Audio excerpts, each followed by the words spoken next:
I should turn the. I didn't even turn the. There we go. What's up, AZ Tech? Um. Okay. So, tell me how the audio sounds right now, because right now it's just off the phone,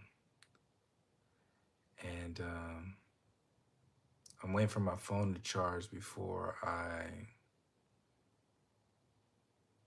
plug in the microphone. So, loud and clear. Cool. All right. Well, I guess welcome. Thanks for joining. Um, how's it sound when I sit back a little bit like this? Because I kind of want to relax like a little bit like this. Is that cool? Can you hear me when I talk kind of low like this? Let me move a little closer. Oh, shit. All right. So thank you. So I did a bunch of, not a bunch, but I did like 3 videos already. And each time I just didn't even want to bother with editing, mostly because I have other things to do. But the topics just kind of went, they just, things are moving a lot faster. Thank you. Things are moving a lot faster than, like when the year kicked over. That's what I should have named this video. Something about the new year kicking over. Um, but for people who've been following this channel for a while now, I've been discussing going to live events and at least having some kind of gathering of real people, really, for the most part. um, but I was talking to a fellow disc golfer who also does some work in the venue in the industries with venues where this kind of stuff can go down. And I was just spitballing with, how could this, is this possible? Like, could this go down? And it was actually kind of doable. It wasn't even, for a few hours, um, an event, even before like their club night,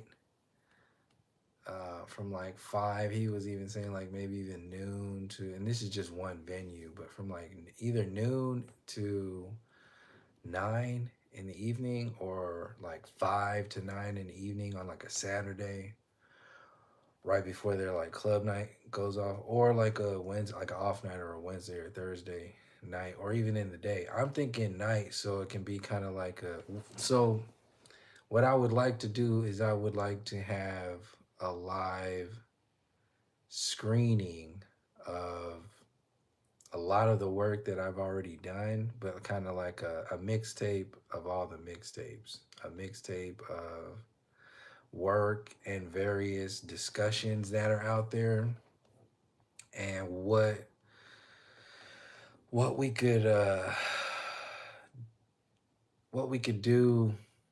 And just even having the discussion in real life is a thing. It's just a completely different thing.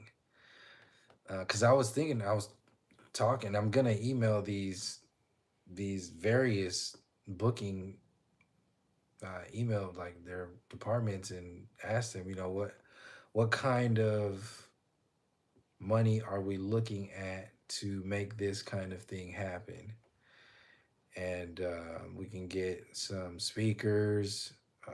But for starters, I was just gonna throw my own music, discussion pieces, talk about Sersha, all kind the everything involved with this discussion, everything that I've been talking about on my channel over the last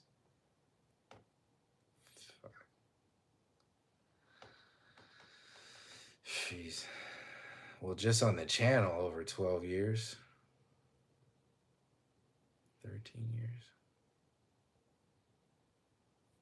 13 years. It's a long ass time. 13 years of content, all accumulated into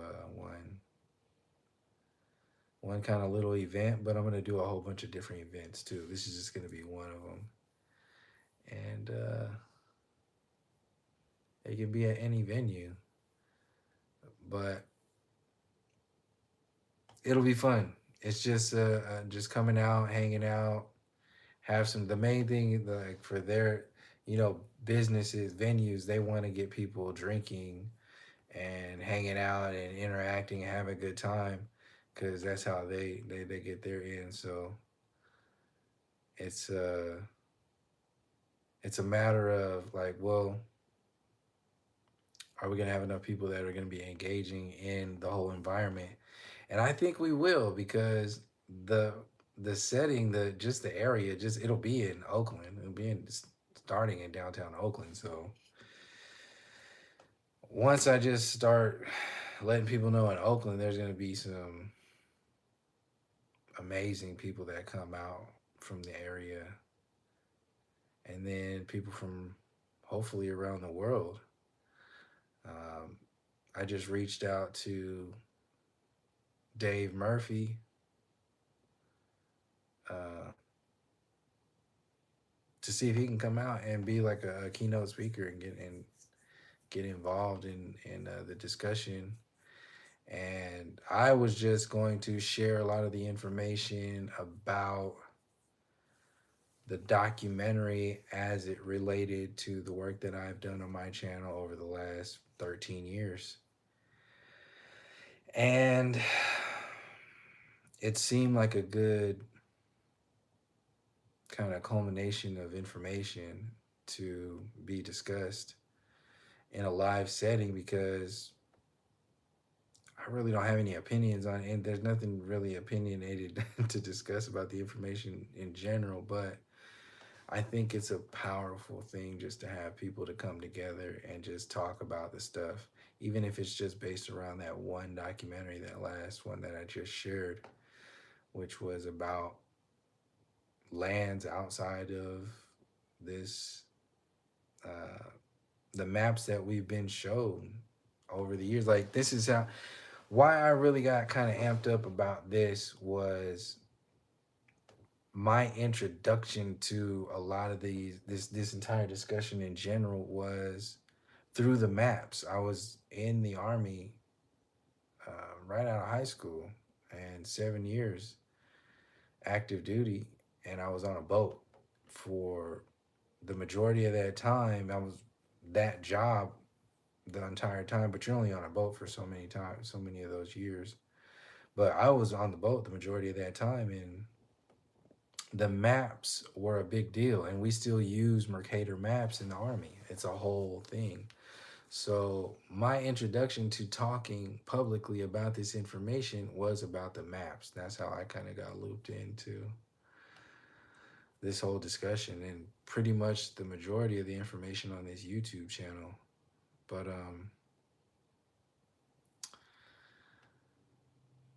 having people come together and just be able to discuss this publicly and hang out, I think would be a cool a cool idea.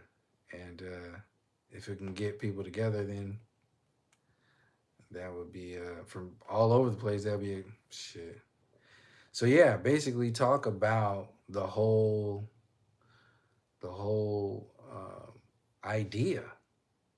To be able to be talking about this shit publicly would be fun as fuck. That's what I was thinking. I'm so kind of excited about having a bunch of people come out there that have already pretty much discussed this. Well, like, we ain't even needing to be convinced about anything. But then there's gonna be people there who want to know about what's going on. They're gonna be kind of engaged. So I'll leave that there. More to come on that in the future. If you have any anything to add on that, uh, please leave something in the comments or even in the live right now. As far as let's see, the videos that I made in discussion, there was clarification on the AI usage and some of the music and some of the videos that I put together.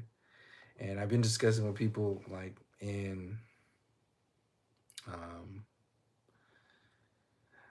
in real life, in the real world about this. And my whole idea in relation to AI is that it's a tool. And on that level, that's where I use it because it's a tool, but it's also a weapon that has been weaponized against the masses of people. And to think that AI hasn't already been out and been doing what it's been doing for so long is ridiculous. They've been having access to all of this ability to create music and they're not even releasing, just like the technology, they're not even releasing what they really have. It's a slow release because they're trying to make it look natural, and it's ridiculous. So what they're trying to do is create this artificial relationship with artificial intelligence that is controlled. Like, you're supposed to hate it. I'm not saying like it in any way. I'm just saying there is a definite push to hate it because they don't want people using it. Because if you start to utilize it and use it against that system, you would have the same kind of capabilities that they have had for so long and have been using against us in so many different ways. And it's kind of game over when people have this access and then just start creating shit as quickly as they do. I mean, it's kind of it's kind of crazy. When I started making the music, it was strictly for just like what kind of crazy I start. It was just on a whim, just like, what is this? And it was interesting to see how AI starts to assist with what you're trying to develop as a storyline in lyric creation and developing a story and what it emphasizes, what it chooses to focus on, and the use of the N word in there. I had to write on there, so it's a study for me. I was studying, and in the meantime, it was interesting to play to make some stuff that was interesting enough for me to listen to, and the lyrics, the storylines that are there are strictly for information purposes only. It's not even. It's more about information than it is music. So I kind of leave it there. The perk is that it sounds kind of good to me, so I'll kind of like bump it every now and again. But that was a perk. But in the study of it, you can see, just like when I would use AI for images that I would write in specifically whatever it wanted, black, African American, just dark skin, whatever it was. I wanted specific images for certain things to create whatever it was for school or whatever. And then it would still pump out blonde hair, blue eyed people in, in a blonde hair, blue eyed setting. And there ain't shit you can do about it. It was just like, fuck. I didn't even bother doing it anymore. So, I mean, it's probably changed since then. I didn't even bother with that kind of stuff anymore. But I mean, as far as image production, video production, music production, all of this accessibility. Uh, Point is that it exists, and there. It's going to be a big part of this world, and it already is. And they're developing an emotional response to it that is designed to control people, just like everything else. Oh, so on top of the channel, like before I even go, that's pretty much all I wanted to go into any of that. So man, thank you for your videos. It helped me so much. Right on. I appreciate that. Thank you for sharing that. Um, I lost my train of thought. What's on now? Fuck.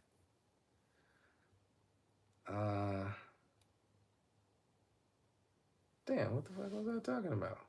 Help me out, chat. That's the perk of having that chat. So, damn, it's at the tip of my tongue. I was gonna go into it was dealing with the channel, I think, work. Anyway, anybody got any questions while you're here on the chat? Isn't trigger something that what? I'm not even gonna read that, but I read it. You wanna read the comment? I'm not gonna read it out loud. But I don't know. I've never even heard anything about that. So individual kind of information like that is irrelevant anyway, and kind of the larger discussions shit I talk about on my channel. So it's kind of relevant. But it's on Reddit. There's fiction. It's still not interesting to me. I really don't care about personal stuff that people are going through. So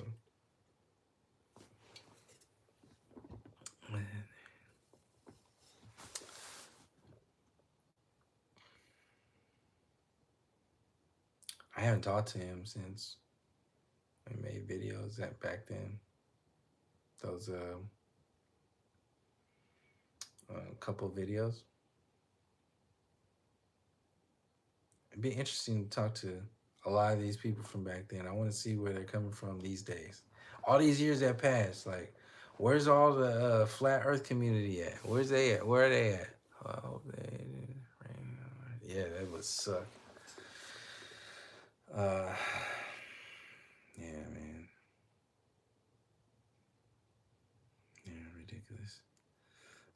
Fuck, I was gonna go on. I was gonna talk about something specific. It was I think it was relating to the topic, maybe artificial intelligence. No, because I just finished talking about artificial intelligence. That's what it was. Okay, controlling vibes of the cosmos. Right on. Yeah, yeah. I haven't even got the so vibes of the cosmos. I just got the book librarian in the comment section. Check it out. Vibes of the cosmos. Just Google it and check it out yourself. I think it's even referenced in the Saoirse documentary, but there's a encyclopedia of all those chapters. There's a whole bunch of them. I haven't even looked into it enough, but I immediately bought the book because I know it was referenced before. I saw it tangentially in a bunch of different ways.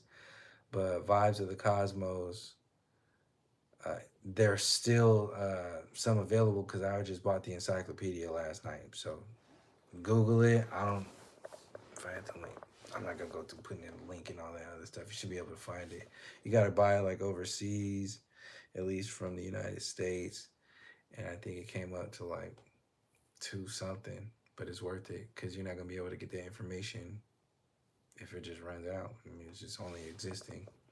So anyway, so Vibes of the Cosmos. Uh, damn, what the hell else?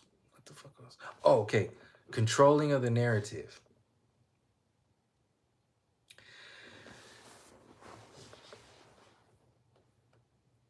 How far will they go to control the narrative? The first and biggest thing that I've seen and kind of in real time, because I was in active duty that time, was 9/11.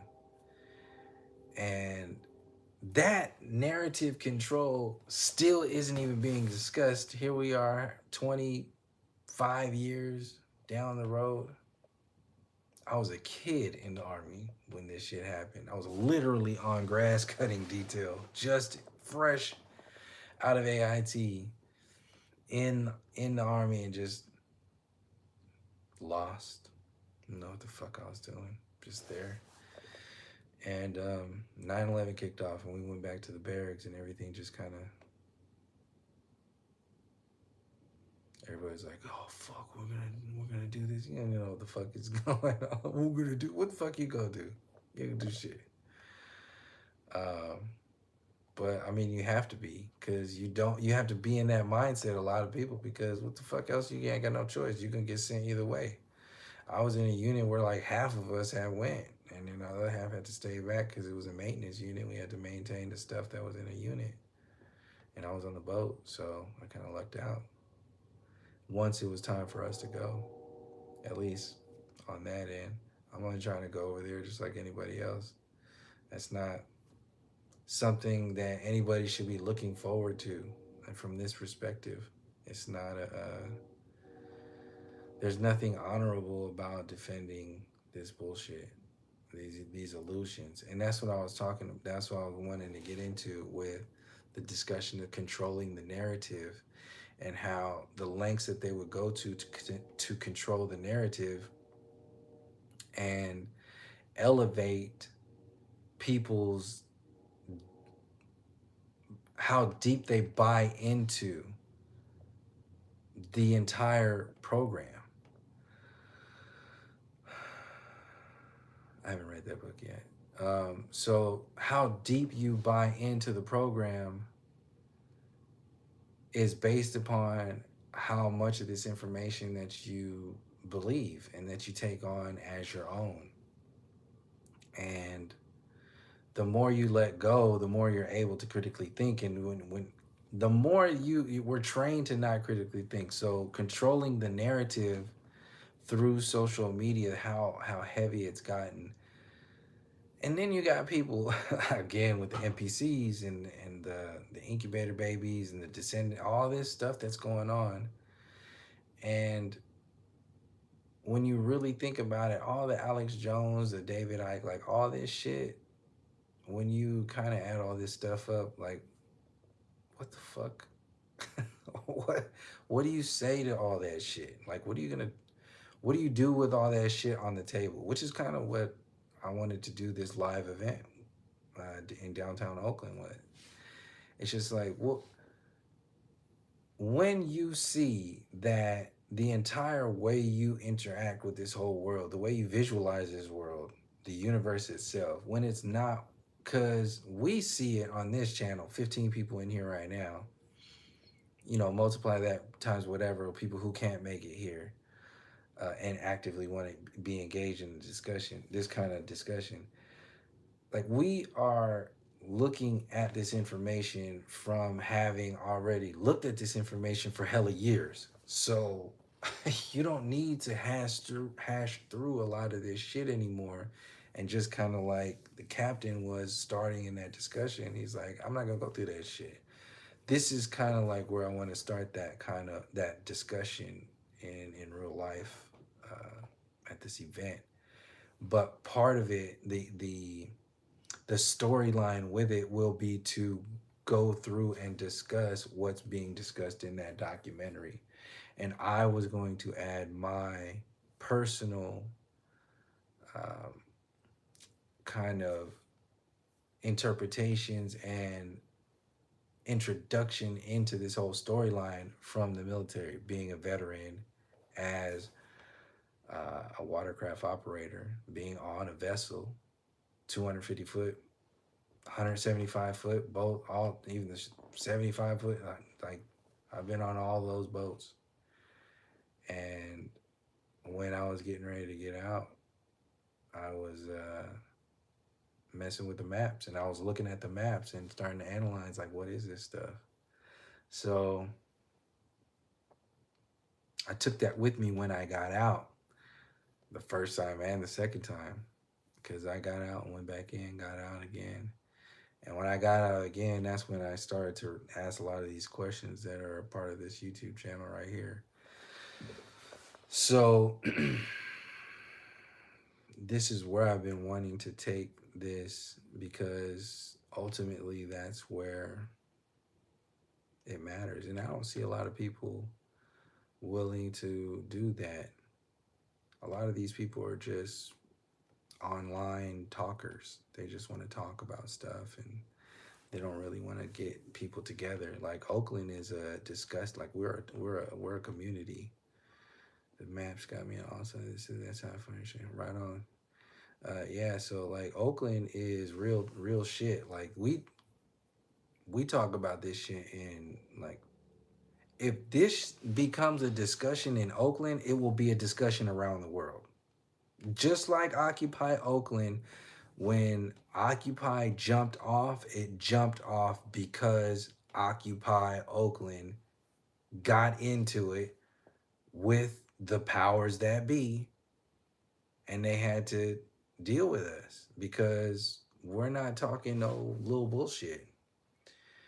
And there's an intelligence here. This is an active energy place that people don't discuss because the energies are being manipulated into drugs and guns and all kinds of the bullshit and the broken, the redlining, the communities, all the bullshit out there.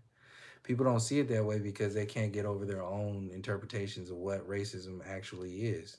They can't see the institutionalization of it and how it exists in the psyche, the whole epigenetics of it all. It's a secondary thing to people who don't live that experience. We live that experience. We see you can't not see it. You see it when you're not even looking. you you're seeing it when you're seeing it for other people. That's how hard uh, this program is existing in our worlds. We're seeing it for each other. We're looking out for each other. This is where this whole community is existing. This is where Oakland has been existing as. This is why they use these scripted sports teams to control the energies of these places, because once they get people involved, invested energies into the Raiders, and then they take that energy out, throw it in LA. Oh, it's too energy. You fucked it up too much. Put it back in Oakland. Oh, now I'm back in Oakland. Nice, nice. They got their power back. Take that shit out. Throw that in Las Vegas, because you can't have people coming together on any kind of energy like that. So, but this is it's control in general. This is why they move so much in Oakland. It's not just because of whatever, just because one thing. These are energetic things. Like how many other teams just don't even get messed with? It's just a thing.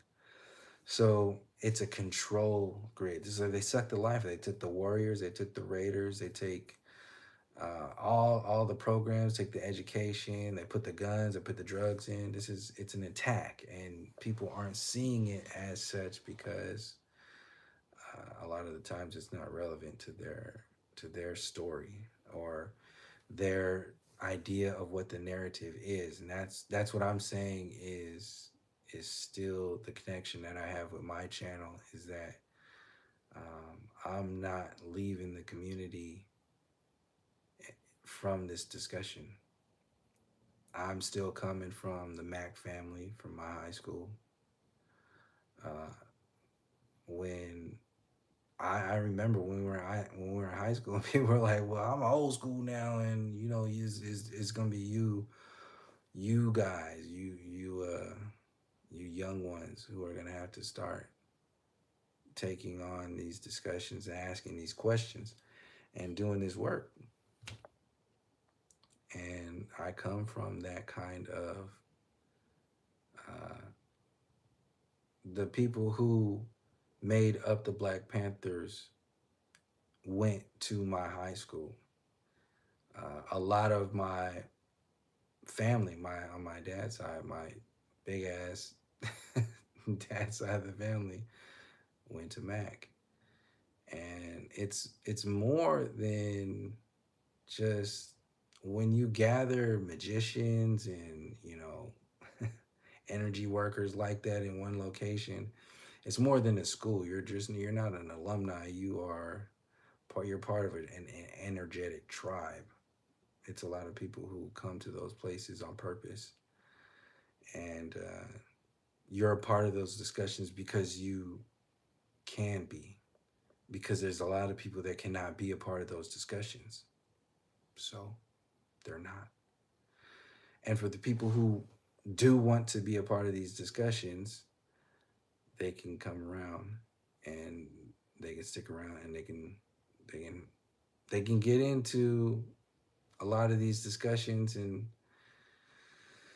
it's just a family thing. It's an energetic family thing that the system is aware of, and it manifested in the Black Panthers. It's just that's just how that's think of it as like an indigenous spirit coming through the people, and it manifested as a literal Black Panther in the people. That's that's what Oakland is.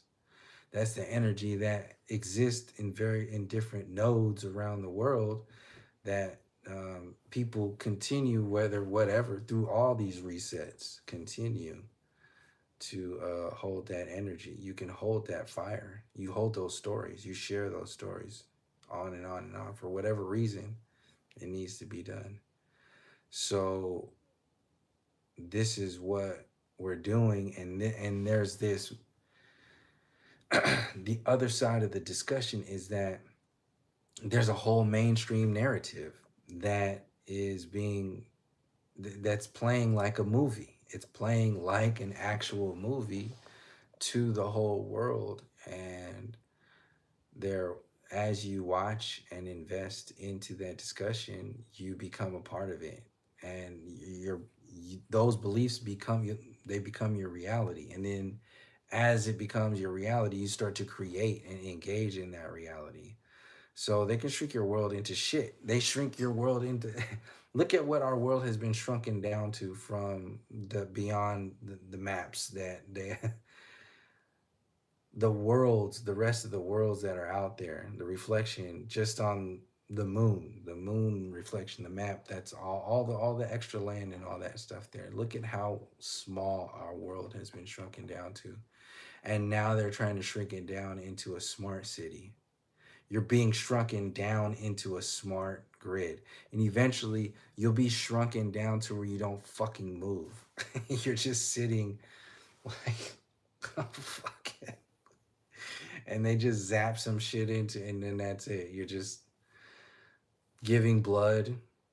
Because this is kind of the shit I wanted to talk about too, about gathering a lot of the veterans too, because I'm going to discuss in this live event, a lot of the stuff will be about the veterans, and I'm gonna have a lot of the part of the GoFundMe will be to have a list of 100, however many veterans to be able to come up there, and then they can just show up if they want to, or and they just come in. Their door fee will be just paid for, and shit like that, because like nobody talks about the veterans and what, because how I have been sharing on my channel is that the whatever they push out on the civilian population is first pushed out on the veterans. They make the veterans are the test subjects. That's why I made that AI song about the guinea pigs. And I asked a friend of mine. I was like, I'm about to make a song about being in the army or being a veteran. What would you? He was like, oh, just talk about like mention hurry up and wait. And I was like, all right, hurry up and wait. And then I mentioned that in the song, but the song developed into like what I normally would talk about on this channel about how the military uses the medical records and the actual test subjects of the soldiers in the military uh, to test all their vaccines, all that bullshit. It's just how it is, and then you don't have any say so in that discussion because you signed that contract to be a part of the military. So you can't, yeah, you can't say it. So once they figure out, like all the little microchip that's in your debit card was first used in the ID cards for the military. They were the little cat card microchips, and that's how they got all the kinks out of the system before they put it in your debit card. And they were figuring out how to use it as a tracking and all that other shit. And they had all that nanotechnology back then. Why would they not use it at that. So anyway, that's part of the narrative control. And then you have um, the mainstream narrative turning into the progressive narrative, now turning into the progressive narrative, and the not Republican and the not Democrat. It's just micro, it's chopping itself up, but they're still talking about the same shit. None of them are going outside of the box. Candace Owens ain't shit. All the Epstein shit, they ain't shit. All that stuff is just bullshit.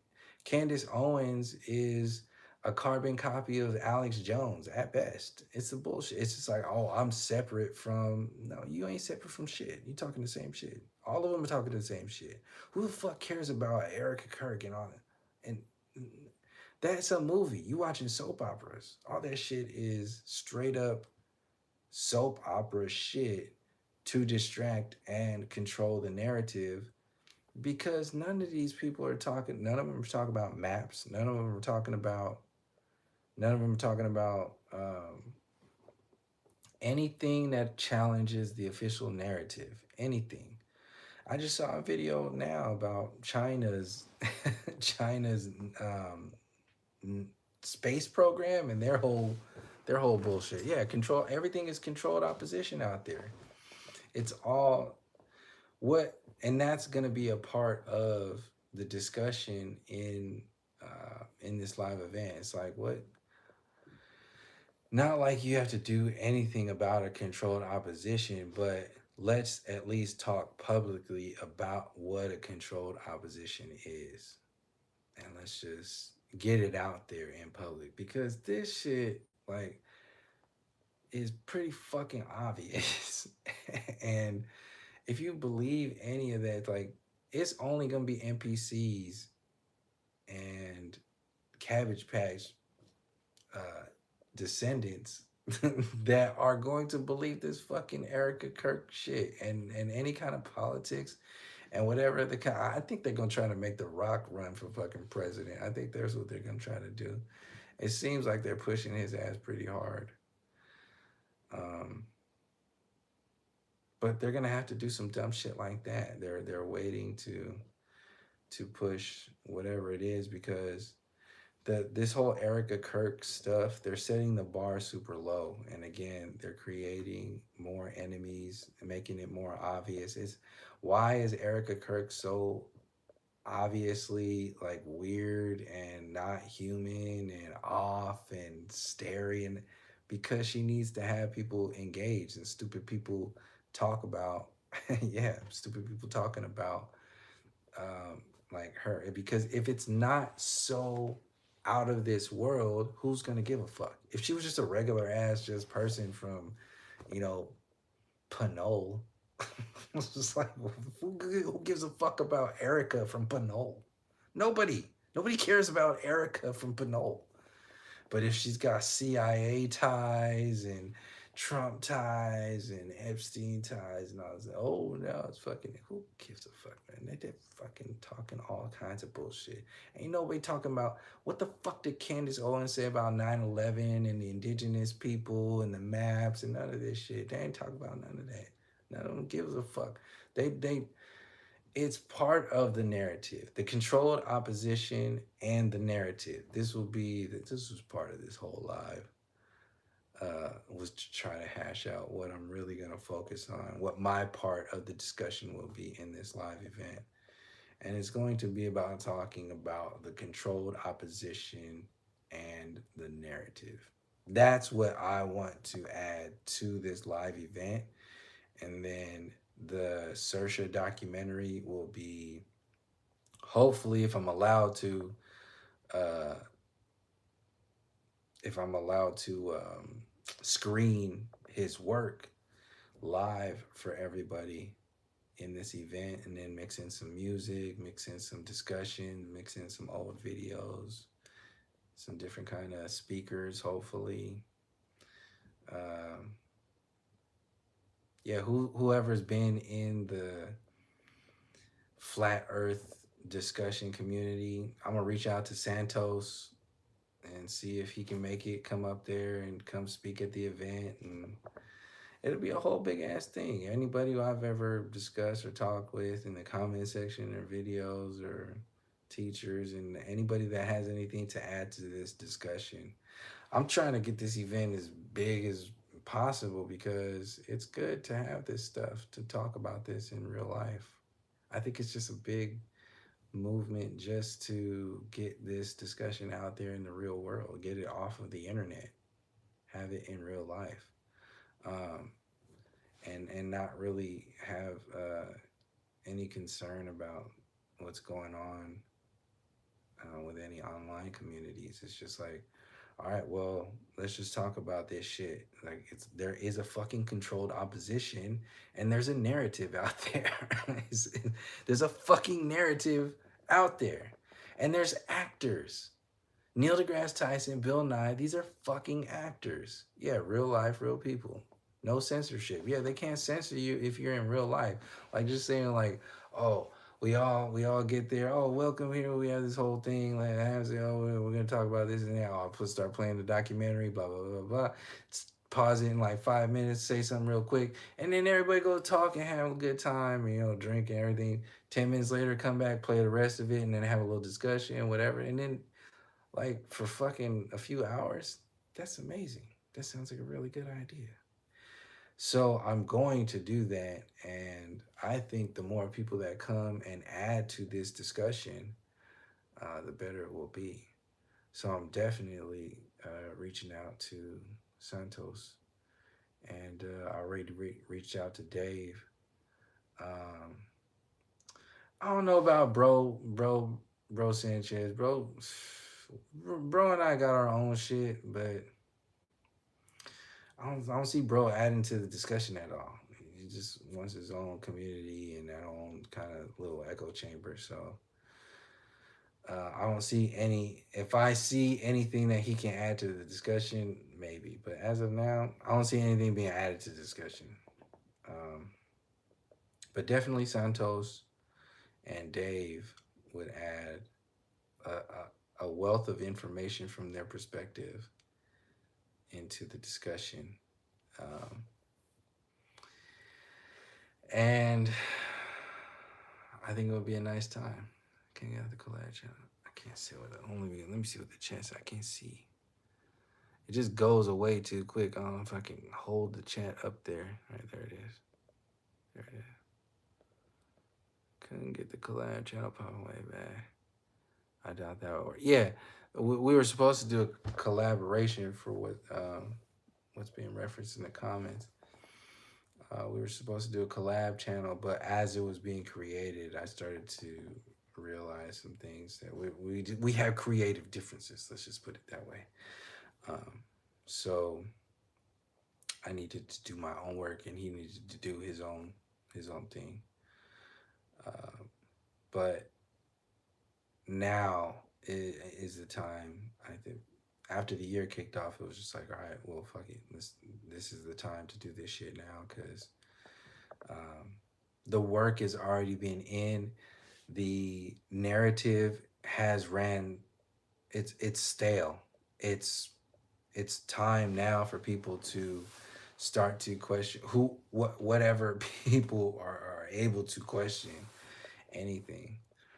Um, it's time for I think for that discussion to be had and everything. Talk about the new age community, all this shit, everything because they already have these kinds of discussions in Sedona. They already have these events and all this shit, but they waste their time, in my opinion, talking about the fucking Federation of Light and all that shit and the Arcturian councils and the Andromeda, the Blue Avian, all this shit. And I'm like, okay, and then what?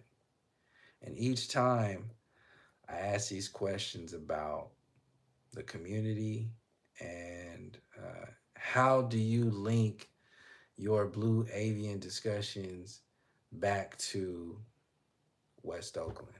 How? How do you do that? Yeah, star seeds.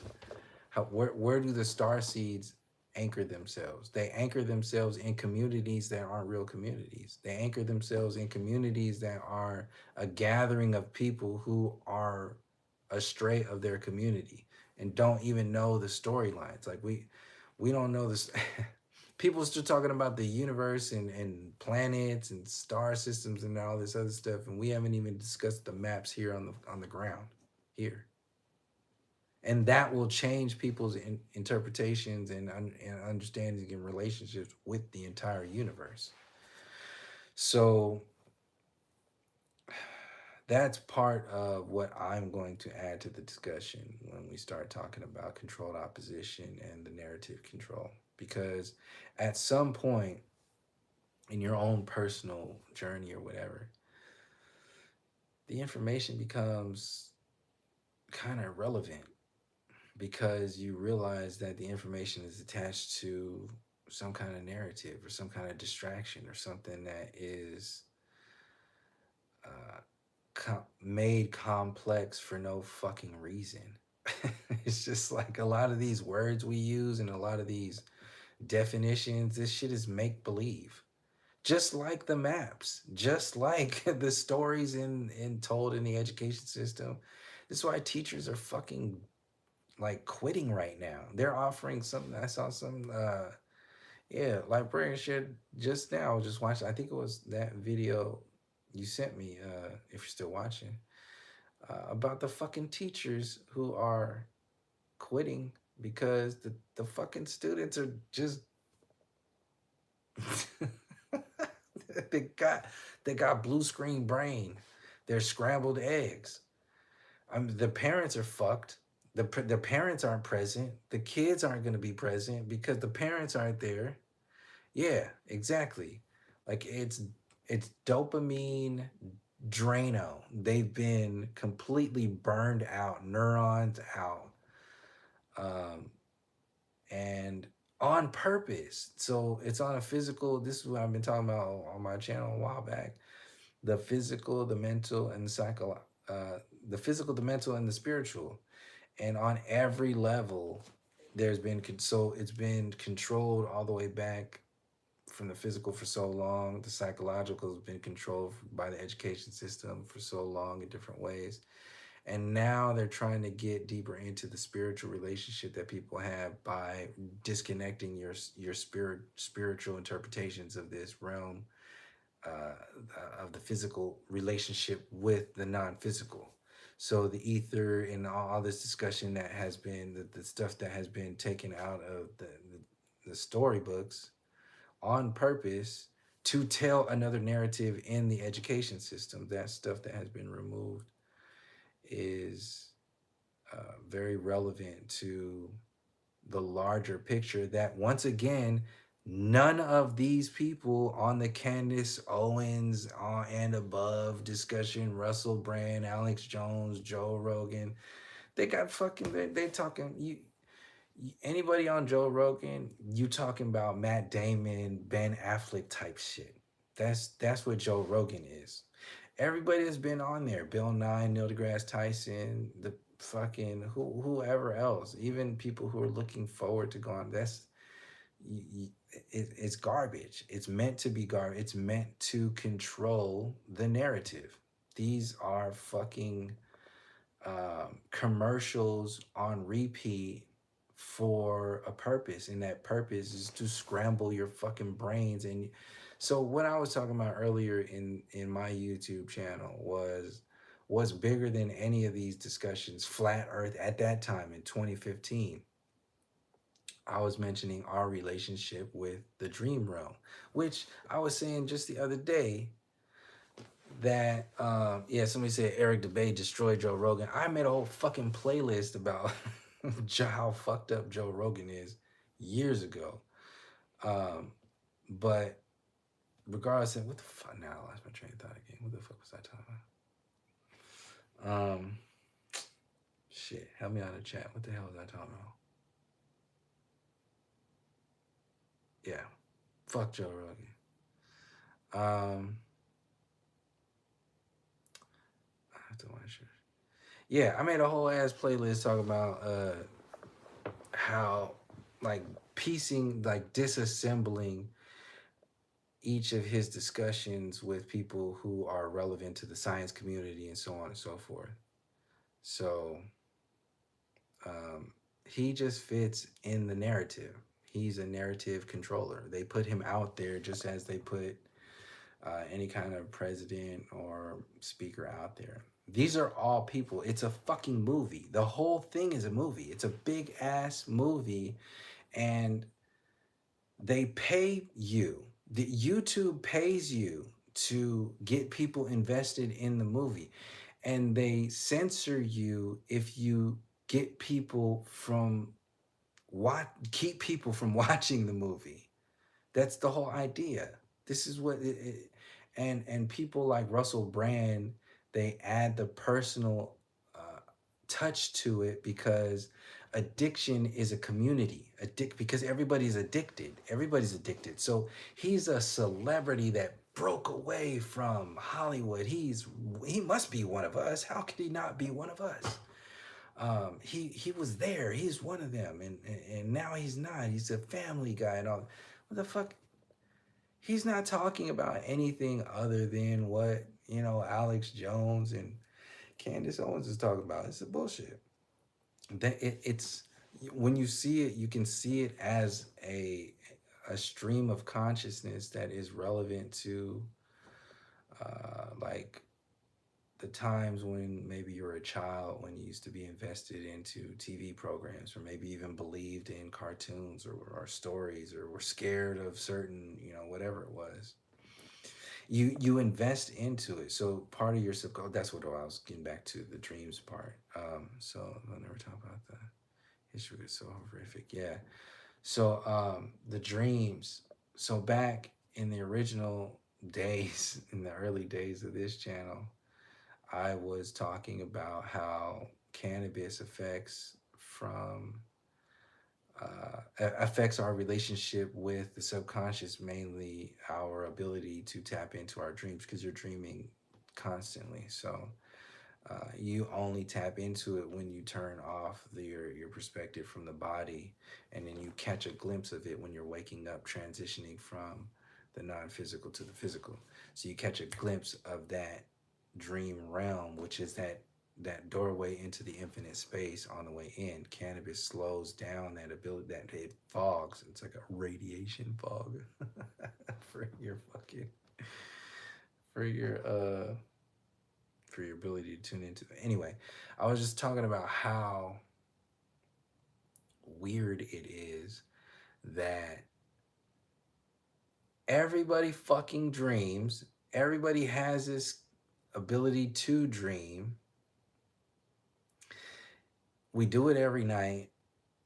Kids do it, adults do it. It's this whole, like, you have abilities, you can communicate with loved ones, you could do all these things, and basically nobody talks about it. No, not even in the fucking conspiracy communities. Like, so people, and even the far out thinkers still don't talk about dreams. It's fucking weird.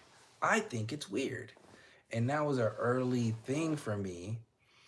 And I think a big part of it is because people are kind of insecure. Some people are kind of insecure about the fact that they don't remember their dreams, or they don't, whatever it is, they can't tap into it. And it's a muscle. It's a muscle that you have to work on and that you have to emphasize. But if it's a muscle, what is that muscle connected to?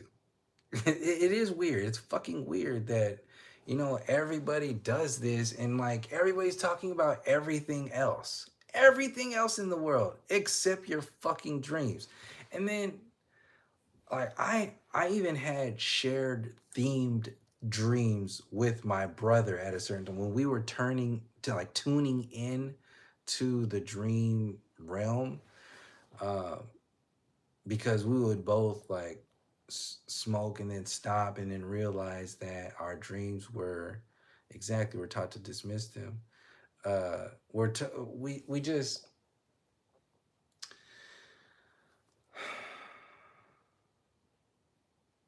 our dreams are. I've been dreaming since remembering my dreams since I was 2 years old. Too fucking because and it was kind of a thing for me because I tuned into my dream because of my like physical life. It was a traumatic kind of uh adjustment to the world because at that time I was in East Oakland in the 80s. Fuck, at 2 years old, nah, in the middle of that shit, it was a fucked up time. And the only thing that I really like felt powerful at was my ability to tune into dreams. And because I knew if, however, like I was in the daytime, if I was small, I knew if I was going to sleep, I could fly. I could turn that shit on like that. So from two, three, four, once I got into kindergarten, that's when I started to communicate with other kids about it and created a relationship with this thing we call dreams. And it became a part of my life. It was huge because every night I was like, I'm gonna maintain this connection because I thought it was a connection. It felt like a connection. And my friends that I would talk about this with, we felt like this was a connection. Uh, demons are in the dream realm. Demons are fucking everywhere. I mean, and that's a part of the dream realm. Like the dream realm, demons are here. Uh, but mostly in relation to how I explain people when I'm telling people about the dreams is that the yeah, we're scared of going there. A lot of that's so this is the whole thing. When you start from speaking from experience, you gain access points when you work through fear, when you work through challenges in the dream realm. So first of all, letting go of certain things. So for example, if you want to even remember your dreams, some of the people got to stop smoking weed for a little bit. That's just for one thing. If you really want to tune it all the way up and really like start checking into some shit, that's one top of the list. Do that shit. But beyond that, there's a whole thing. So in order to tune in, you can also, here's the proof of it. You can only go as far as your fear will allow you to go in the dream realm. If you are fearless in the waking space and you go into the dream realm, you will carry that type of energy. If you are scared in the waking space, then you will take that scary shit into the dream realm and you will close access points into the dream realm, into the point to where you don't even remember them anymore because your subconscious is constantly hitting you with your things that you got to deal with, but you turn them off. Just the turning off the dreams is the way, the big way you turn, like the whole, like I'm turning all this off. I can't look at it anymore. That's what that's what, so there are side effects when that happens on an individual scale and on a massive scale. So the TV, the social media, the education system, your disciplinary, your the shit that comes through the religion, all that fake shit that's supposed to be good, all that shit is to shrink you down into nothing, into you just close up into nothing. So you become, eventually you become a hollowed out entity. You become you become 99% of an NPC. And how I'm thinking is that when you're shrunken down, there's like a sweet spot that that these entities want people to be emptied out, because you have to be just lost enough to maintain this storyline that is your physical experience, but just lost enough to allow this entity, whatever it is, Watiko, whatever it is, to exist through your experience. And um, I'm gonna go a little harder in this discussion. In the comment section, it's 20 people in here now. Let me see where you want to take this discussion, because I'm gonna get going into the narrative, and I'm gonna go into how these kind of virus parasitic entities are manifesting into the human experience through like through hollowing out the masses of people. People are being hollowed out because their whole mindsets are being, not even their mindset. As soon as you get here, you are traumatized. They're chopping your fucking dick off, um, with circumcision. They're pumping your body up with all these chemicals. Your your parents are already traumatized. This is, yeah, it's a traumatize. It's maintaining the vibrations of trauma to control you, because when you trauma yourself into nothing, you can accept abuse. This is why abuse on a whole, on a massive scale, is accepted, because trauma is accepted. So they normalize trauma.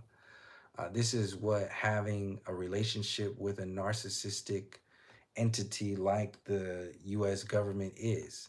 It's normalizing trauma. You're born into a Stockholm nation, a Stockholm syndrome pushing nation. You can't ask questions. People, this is why they push free speech so hard, is because the idea of free speech is all it is. It's the ability to say that you have free speech. It's the billboard of free speech that actually matters. The ability to actually speak doesn't matter to them, because their relationship with the speech that they want to be free to speak maxes out at their relationship to that that whole government system. Yeah. So they, yeah. So we are traumatized into oblivion, just a completely numbed out space. And the free speech touting of, we have what other people have, is coming from people who get something from that world. They're people, anybody talking about free speech, those people are also not talking about red lines. Those people guarantee, if they're defending that kind of shit, they're not talking about the storylines that start at red lines and then go beyond that into the maps. They're not talking about that stuff. People like Anna Kasparian and, even your mainstream, like your entertainment people like ABBA and Preach, people who don't know this stuff, like the younger generation who talk about, kind of, they're part of the narrative control as well. These are the the ABBA and Preach type of information stream, the people who talk about the people who talk about the people. Those are the new narrative controllers. The same way Joe Rogan is the new late night talk show host. He's the new 10 o'clock news with Dennis Richmond. That's what Joe Rogan is these days. He's Dennis Richmond. Fucking Channel 2 evening 10 o'clock news, where the fuck it is. I think he moved to the mornings in that later years. Anyway, it's all a fucking narrative. It's a tiny little story that is sensitive. Like, how the fuck is information sensitive? Why are people getting pissy and emotional about information? Should make you sensitive. What the fucking sensitive ass. So like challenging your concept. How the fuck can you? entertain the idea of 9/11, the Gulf of Tonkin, Operation Northwoods, Operation Mockingbird, MK Ultra, all this other shit. But when it comes down to maps and NASA, oh, that's just going too far. You, what the fuck? Are you fucking kidding me? Uh, so yeah, but that's just how far it is because that's where people's story starts. Their story starts at where they're told the story starts. And then as you get older, you either lock that in as your reality, or you start to slowly think for yourself and work your way out. But a lot of the times people don't completely break that shit off, and they just kind of stay stagnant. Why? Because nothing is requested of anybody. Nothing, you are not required to critically think. No, nobody's asking people to be smarter. Nobody's wanting people to tune into their dreams. Like, where the fuck are those people at? Where are the celebrities? This is kind of like why I was making the AI music in general, is to focus on the idea of lyrics telling a story, which music used to matter to some degree, like Gil Scott Heron, like that whole Whitey on the Moon, one of my favorite fucking pieces in the whole world. Like that, where's that shit at? Where are these artists? They don't fucking exist anymore because the narrative is getting people paid. So if you talk about the narrative, then you're going to get paid. If you don't talk about the narrative, you're not going to get paid. So as much as people like Abra and Preach or any of these like TYT or people like even like Jimmy Dore, as much of the information that they know about and talk about outside of what they talk about on the screen, they're not going to let go of the narrative because that's what gets them paid. And even in this channel right now, like they emphasize people who talk about the narrative and censor people who don't talk about the narrative and who expose the narrative. So if you expose the narrative, you are um, not an asset, you are a liability. So you need to be swept into a corner, um, which is what they need to do if they want to control people, because the people who are going to be controlled by that kind of work, that's just gonna be what it is. It's just gonna happen. they're gonna You're only gonna go as far as you allow yourself to go. So that's why I don't give a shit about people who are fighting themselves, are requesting something of somebody else, and the story isn't that simple. you know why it's more than one story. And if you're already so emotionally engaged into the discussion that you're dismissing part of my story, then why the fuck am I going to talk to you anyway? So these narrative controllers are inherently always dismissing your story. They are, if they are always talking about 1776 and free speech and all that, if you're talking about that shit, then you're anti talking about the shit that we're talking about.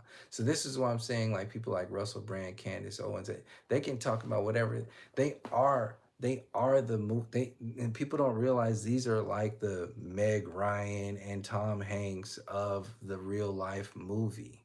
It's the real life movie. The Tom Hanks and the Meg Ryans are the distractions from. They're there to make you think that there's a fake movie line and a real movie line. No, the fake movie line is the color to the real movie line. It's the same shit. So yeah. So what I'm saying is that the Wetiko is designed to add, it's designed to inflame the disease that is the NPC type energies, because the more emptied out you are, the more open you are for these entities to fill your space. Um, it's like making you pay rent and you don't live there anymore. That whole house is empty now. You're not filling the house anymore, but you think you are the house because you own it and you can see it and you're watching it, but the inside of you is empty. You're not functioning in there. It's not you. It's what the world is is wanting to put in there for you to be hollowed out. So these narrative controllers are, see, they're slowing down time. That's what this, the time, okay, our ability to think is what's determining how fast we interact with time. Our ability to critically think on a massive scale is what is, there's a relationship to time and how we interpret the story. This is why the storyline is so important, because once you start to let go, like throw shit out of the book, like out of the boat. So once you start dumping shit off the boat, once you let that boat go, like and start dumping all that shit off,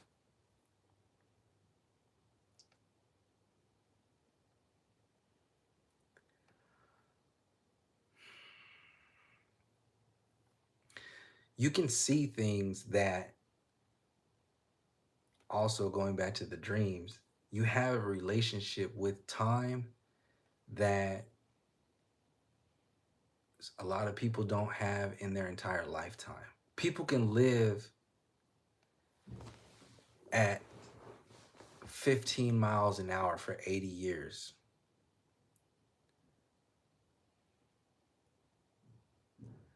And they feel like they're moving so fast because all that shit that they have with them.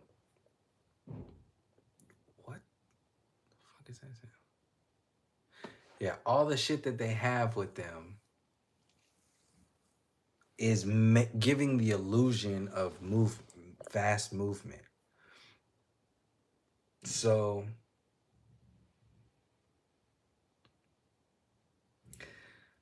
when they make you carry all this shit, when you invest into the narrative, you're putting luggage on your back. Russell Brand is putting that addictive luggage on your back. He's the Christian addict that is, he's got that these are networks. They're nets. They're actual nets.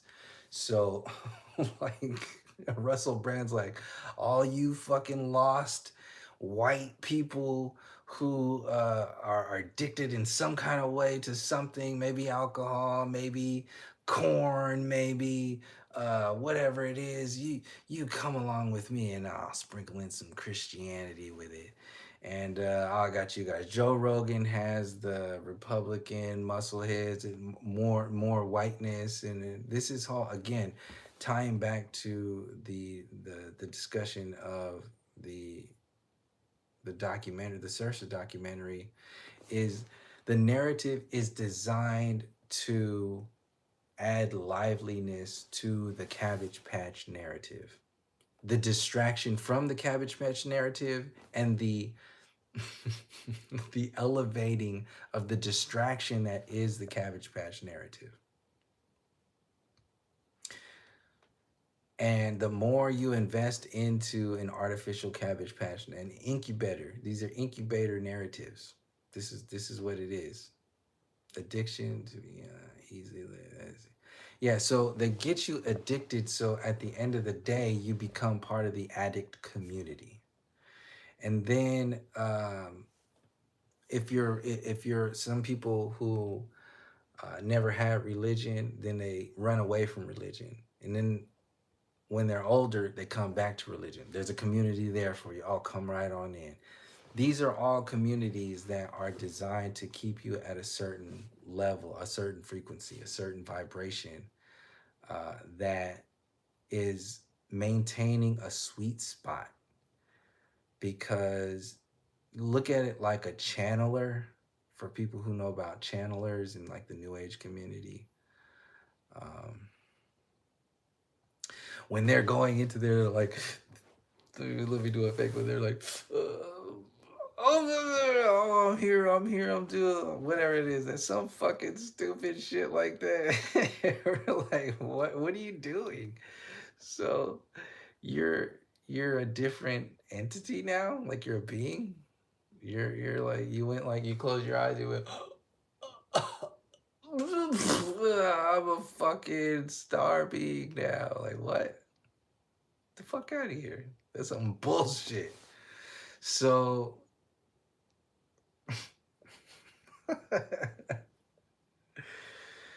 so when you channel, so for example, when they go into that dumbass, like whatever that is, I always saw it because I don't want to play it like that because there's some positive shit that comes out, but the point is it maxes out. It maxes out as some bullshit. It maxes out the same way the red pill community maxes out. The channeler, like they tell you up to a certain degree. And then when you talk about the discussions that they have a name for you, they have a fucking a box for you to fit in. And I'm not so I don't give a fuck about these boxes. Why don't we just talk about why are you defending a community? Why isn't this about the discussion? Like, where's the fucking discussion at? And people seem like fucking scared to talk in real life.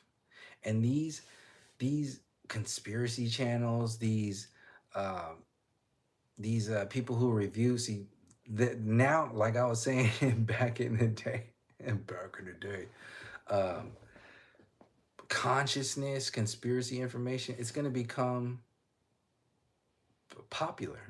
That's what I'm saying. And now here it is. Now I don't even have to. The reason why I haven't been making new mixtapes in a while because there's 100 different mixtape type channels that are out there sharing the same kind of information. Um, so it's already out there. So why do I need to do that? I don't have to do that anymore. But the thing is, I don't share it the way they do, and because when they put that whole narrative with the information, they're taking away from it 100%. It just it's fucking it just feels slow and anyway regardless of the fact there a lot of them are doing good work because that information is out there. I would rather have them out there than not out there, so I'm not hating on them or anything. It's because personally probably get free trace and they got rid of it. Yeah. So yeah, that if do you listen to the Mag Truth? He's speaking fact. I don't listen to people anymore. I don't people ask you, have you listened to it? Man, I don't fucking listen to people. Um,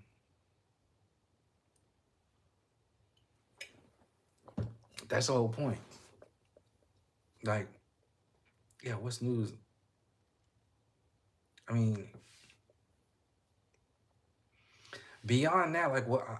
I don't know. I don't need anything else. Like, what? People who are like wanting to do like they need these channels and all that shit.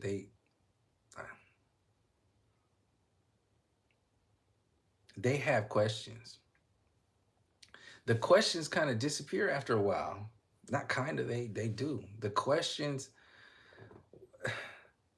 because you're vested into something, a part of yourself. Like you're in a window of time of yourself. Like 20-year-olds are in a certain window, 30, like 40-year-olds, 50-year-olds. You're in a different um, version of yourself. Like when I started this channel, I wasn't the same fucking person. I was the same person, but I wasn't the same mindset. I got my my vested interest into the work, not necessarily the work because I still have that passion, but as far as like how I approached it, it's completely different. There was more attachments to it. That's the whole thing. You become detached from the information and from the everything that's attached to it at some point, and that's happens naturally. And there comes a point to where you just kind of like the storyline becomes what Your storyline disappears because you can see the narrative storyline is just so obvious and so full of shit. And then people start to, they have to tell you, they have to fill in the space fillers. So one of the space fillers that I've mentioned on this channel is like from the new age community is the love. Like they got the twin flame community. They have everything is about love and yeah, everything, yeah. So it's a thing that if you need it, then you need it. Some people don't need that, and the words disappear. The words change, and the words have more meaning. So when words have more meaning, you need less words. It's just like eating food that has more nutrients. You got less to say if you use more powerful things to say with the time that you have. So if people are out there like, but that shit don't get you paid. That shit, like what gets you paid is talking about the narrative. That's what um that's what the world is trying to get you vested into, because the more you're vested into the narrative, the more you're vested out of yourself. So that's why they need these very vested stories out there, like literally assassinating people, at least in the story. Not saying that any of that shit went down as they were saying, because I know these are just movies that are out there, just like the NFL. This is a script. These are script. If the NFL is scripted and they doing false flags like 9/11 and all this other stuff, why is anybody thinking any different about any of this stuff? Especially something like a Republican 20-year-old who, what? Who the fuck cares? When that shit happened, it was like, what? Who cares? They fucking took out Black Panthers every day in a certain window of time, and not a goddamn word was said about it. So what the fuck are we supposed to be all up in arms about this little fucking nothing ass kid and any of these other motherfuckers who are out there? Candace Owens, Alex, who gives a fuck? All these people, none of these fucking people are shaking. Then they're not fucking holding at anything to what people like Muhammad Ali was talking about. Nobody today, from Joe Rogan to Russell Brand to fucking Neil deGrasse Tyson, anybody that's out there, none of them are saying anything that was anywhere close to, for example, obviously, there's more to the story than what Muhammad Ali was bringing. But at the same time, if they're not talking about that, then what are they actually talking about? What are they really talking about? And why, where the point is, where does that story fit? Where do these other stories fit in the discussion? Because Russell Brand ain't saying shit about Fred Hampton. They don't have fucking words for that. They can't, the English accent can't fucking voice the word, the name Fred Hampton. It doesn't come out. They can't get it out. Fred Hampton. Who? Hampton came from the UK. Ain't that shit fucking? Ain't that some shit? What was it, in Virginia? Hampton Roads, Virginia. I'm sure that came from fucking the UK in some kind of damn way. Anyway, Mumia is still in jail. All this shit. They selling. How many coffee commercials were made? 1776 coffee commercials that could have been swapped for a Mumia Abu Jamal commercial, for one example. Um,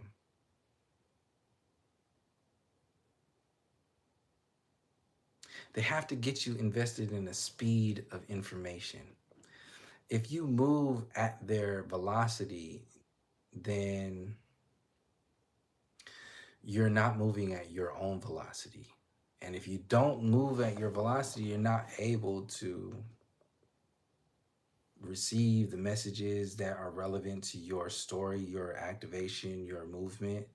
You're not able to engage. You're not able to interpret the information as it comes to you in that moment because you're too distracted, invested in the narrative that's meant to distract you from it. What would happen if people stopped the narrative, just stopped vesting in it, and then stopped looking the other way from their dreams and started to try to communicate and invest energy in a relationship, like all kinds of shit. Like what outside, invest outside of that stuff. There's too many things to talk about and discuss that are relevant to things that are outside of the controlled opposition and the narrative that it's kind of absurd that it's not happening. Like when I started to think about doing this live event stuff, it was like, how it felt silly to me, first of all. But it feels silly because it's like you feel odd. You feel a certain way because you're not talking about anything that anybody's talking about. So it feels silly. But why? Why does it fucking feel silly? And that's the whole point, is that the information is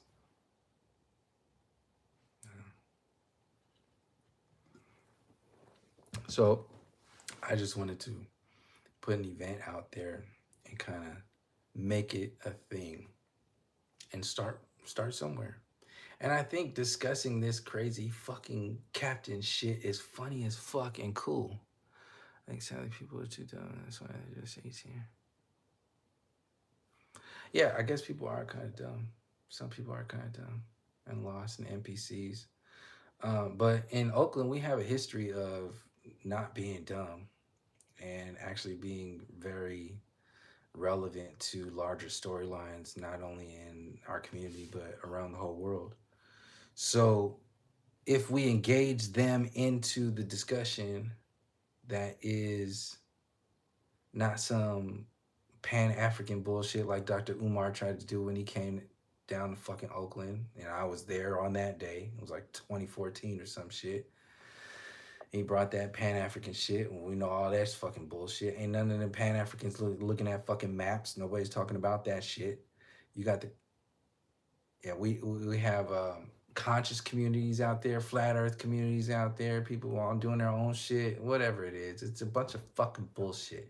Everybody's buying into their own community, their own storyline, whatever it is that they can talk about that won't get them censored and that will get them views and likes. That's what the fuck they're going to do. That's what they're going to tune into.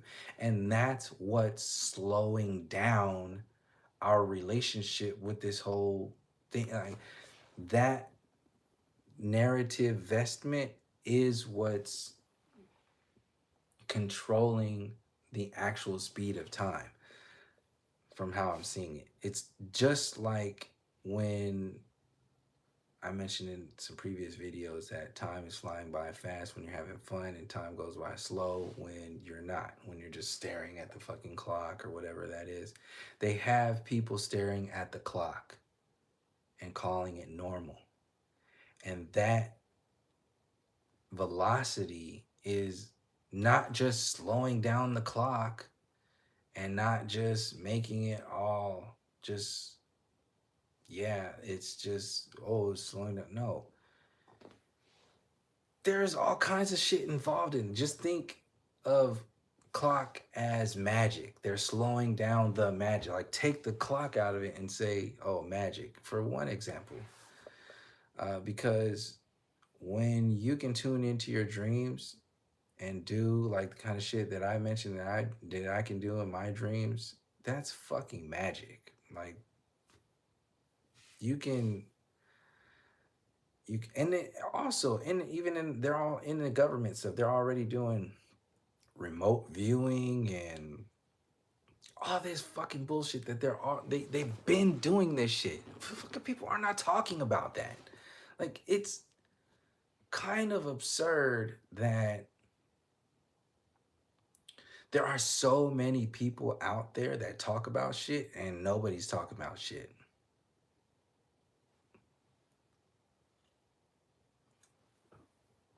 How many people can you have in the world that talk shit and don't say shit?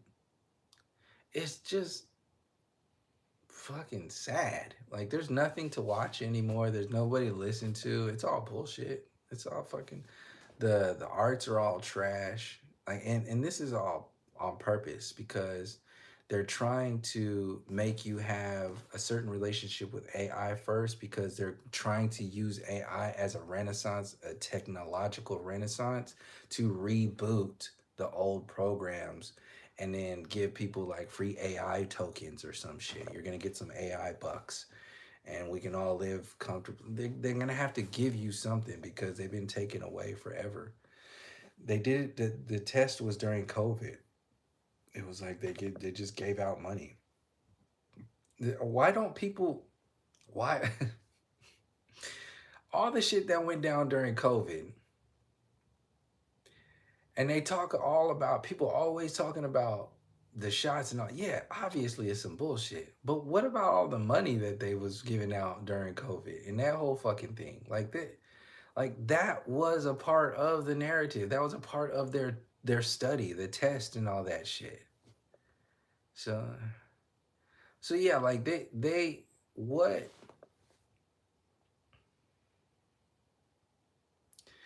they're going to give people shit. It's what it is. They're gonna have to do that. That's the only way that they're gonna get people to vest back into it. Because they can't use fear and assassination. How many people can they assassinate? And how many people do they have to fucking like to get people involved in it? You're only gonna get people so invested so far. And this was such a crazy ass thing that happened uh, publicly, like publicly. This is so public. It was on social media immediately. That was fucking people showing me the fucking phone with blood coming out of his neck immediately. I so that's for a purpose. Like they're playing traumatic mind games with Stockholm victims on purpose. And you have a relationship, a narcissistic, traumatic relationship, a relationship with a narcissist, you're forced into this relationship, and then that relationship becomes normalized. So trauma becomes normalized, and chaos becomes normalized, and sickness becomes normalized, disease becomes normalized. A dismissing of the actual storyline becomes normalized. Ad hominem becomes normalized. The whole world that is counter to the healthy movement of your consciousness, for lack of a better word, and even your on every level, physical, psychological, and spiritual. The anti movement on those bodies becomes normalized. And who the fuck is talking about that? I'm like, what? None of them are talking about that shit. It's so fucking weird and just obvious and yeah, yeah. Where is the indigenous discussion? So even with the work of the maps and all that stuff, part of that discussion that could be had and focused upon are the people. Like, so you could have a get together in real life just talking about how the Native Americans are said to be the Tartarians. And the indigenous Americans, look, I was thinking about this the other day. We're just the original Americans. We're Americans. Like everybody else is an addition. We're not going to hyphenate us. because everybody else added all these stories. There's Americans and then there's all this other shit that got added to it. So, yeah, the storyline needs to be discussed at a level of respect and acknowledgement of the depths of this discussion.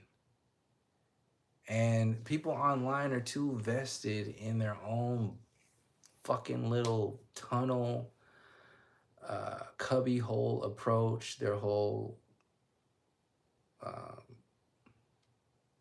yeah, it's bullshit. I was just watching this Anna Kasparian and Pearl, whatever it is. Basically, a Republican red pill white lady who supposedly speaks for men, which is fucking weird. And then Anna Kasparian, who is just TYT, basically Jank Uger uh, in an Anna Kasparian suit from the Young Turks. It's just fucking all they're all bullshit. These are all, you might as well be watching the Channel 2 news. It's the same shit. All of it.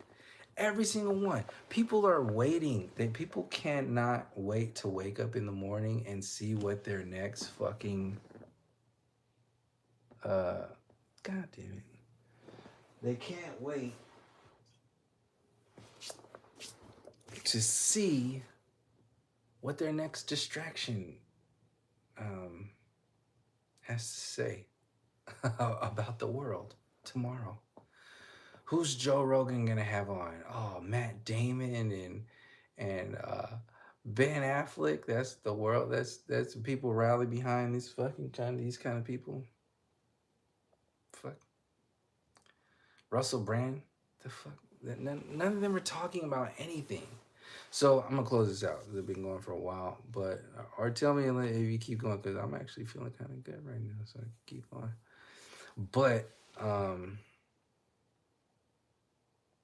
I do want to kind of lump this stuff all together about like where the Joe Rogan universe and the Russell Brand universe and the Candace Owens universe and the Alex Jones universe and the Donald Trump and the Epstein, all that stuff. Like, who the fuck? When are we ever gonna talk about like the stories that predate any of those big bangs? Like each of those universes has a bullshit ass big bang. All their big bangs are, they're not big and they're not bangs. They're big bullshit. That's what it is. It's a bunch of fucking bullshit. And you have to want to pay attention to that information. You have to want to, you, you have to have a need for that kind of information. And like I was saying earlier, after a while, that shit goes away. But there's still things to be discussed. There's still information that needs to be, passed down to the next generations. That's part of what I want this live event to be about. It's like take that shit off of the internet, take it off of social media, take these fucking people out into the real world and talk about, if you gonna come out in public, come talk about some shit that you're willing to tell, to send to the next generation. None of the fucking shit that Joe Rogan, Russell Brand, and all these other fucking pop culture ass information pushers, none of what they're talking about, if you actually sat somebody down and sat them down and were like, oh, are you gonna tell this to your next generation, how, that's not how it is. They're not that kind of people. They don't talk about that shit. That's not what that's for. That's for something else. So if you're for that, then you become that. And then that's where your time will max out. What I'm saying is that when people start coming together in real life and start talking about this shit in real life, you are in that moment speeding up time on a level that isn't normally going to be done. When you gather all of this energy, like there's this plasma energy in the bodies of these kids and suck it into a fucking school, that is a plasma battery. All right, it's a fucking battery. When you put all these magicians into a fucking apartment building, that's plasma. That's a plasma battery. And what are they harvesting when you're sleeping? What are they harvesting from your dreams? You do you They can have sun simulators. You don't think they have plasma plasma and like plasma machines? Like they have harp and all this other shit. It's not going to be it's not as simple as what they just release, just what you know about. Like there's so much shit out there. So as beings, you know what they're harvesting. You know they're harvesting this energy to some degree. So if you know how they harvest your energy, well, how can you harness your energy? If they're harvesting your fucking energy, how are you going to harness your energy? Reverse engineer how they're harvesting your fucking energy. Don't have people come out and just to drink and just dance off to this fucking dumbass fucking music that ain't worth a damn. That people are like Nicki Minaj, who was linked up with this Erica Kirk shit, who's got this like multiple personalities, who's pumping out that type of energy in her music and talking about the bullshit that she's talking about. And like, what the fuck are these red pillars and all this shit? What are they saying when they had Nicki Minaj up there? Like, are they still following all this Republican shit? Like, what? This is, it's absurd. It's absurd absurdity that has been normalized. So once we start to back to the energy gathering, you don't have to. You put a name on it. You put all this shit on it. That's when you start to take away. That's why I was like, how my mixtapes compare to what they're doing. All these people are sitting there. Hey, welcome to the best channel on YouTube. Here, we're gonna look at all this information. This is fucking conspiracy shit you ain't never heard before. Welcome, and you come back and come see this information over and over and over again, because I need the views. That's what they're saying. And they're gonna keep doing that because it's about them. It's not about the information. So that's why I was saying, like, when if you just put the fucking information out, then that's the only thing that fucking matters. It's just like, get it out there and let the people do whatever the fuck they're gonna do on their own. Like, why are you making it all about you? It's not about it. So that's what these people, that's why I didn't want to do on my channel when the information was coming. That's why I made the mixtapes the way I did and mixed it in with comedy and information comedy and linking it to like Oakland and different things like that, because it's not about the individual, it's about the information. And once the information becomes once the critical information becomes normalized, then our relation, everything's gonna change. The way we breathe, the way you fucking your heart beats, like the way you interact with time, the way you move, the way you think. Just even thinking about this being a possibility of people coming together and having this discussion in real life is already changing people's kind of the way they feel. Like it's just like being around people who are fucking terrible. Like if you're around terrible people, it changes the way you feel. It changes the way you interact, the way you think. You think slower because there's fog. There's fucking radiation fog, like they're saying, in the way you interact with the world. So they're literally spraying what they're calling what the fuck is radiation fog? How could you just normally just say that shit on the news and just be like, "Oh, we got some fucking radiation fog out there. Oh, all right, on to you, Dennis." Like, what? And nobody's talking about that. at least on a massive scale. And shit like that's becoming normalized. So AI,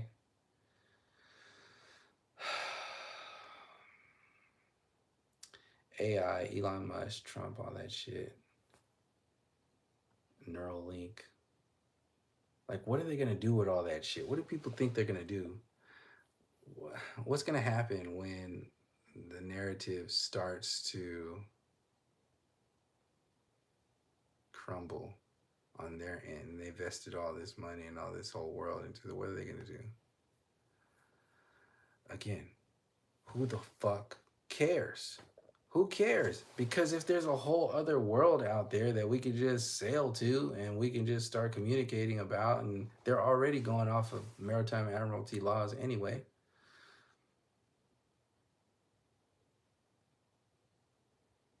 That's why all this maritime admiralty law shit is still the law of the land. It's because at the end of the day, this discussion is about the maps. It's about the land and the people and their relationship with the land and the people. And that's what people who are vesting you into the narrative are distracting you from your place in there. It's kind of like a student in a school, like for example, like me in a junior college or a state college or whatever. You have your administration, your faculty, and your teachers. Those are kind of two different groups. Your teachers and your faculty, like presidents and shit like that. And then you have another group which is students. And those are powerful groups if you harness them to whatever degree. We are taught to have a relationship with faculty and teachers to be submissive because it's part of the obedience training program, which is no different than the military. They break you down in different ways. That's what the whole fucking cutting of your dick is when you're circumcision, when you're born, and the putting all this shit in your body. It's you're traumatically being locked into the world. Um, and then after that, like it's kind of like how the first 3 years are the most important of a child in the rest of their life because you're setting the framework for how they're going to experience the world. How, not what they're going to experience, because that's some little shit. What they're going to be experiencing will be subjected to how they experience the world.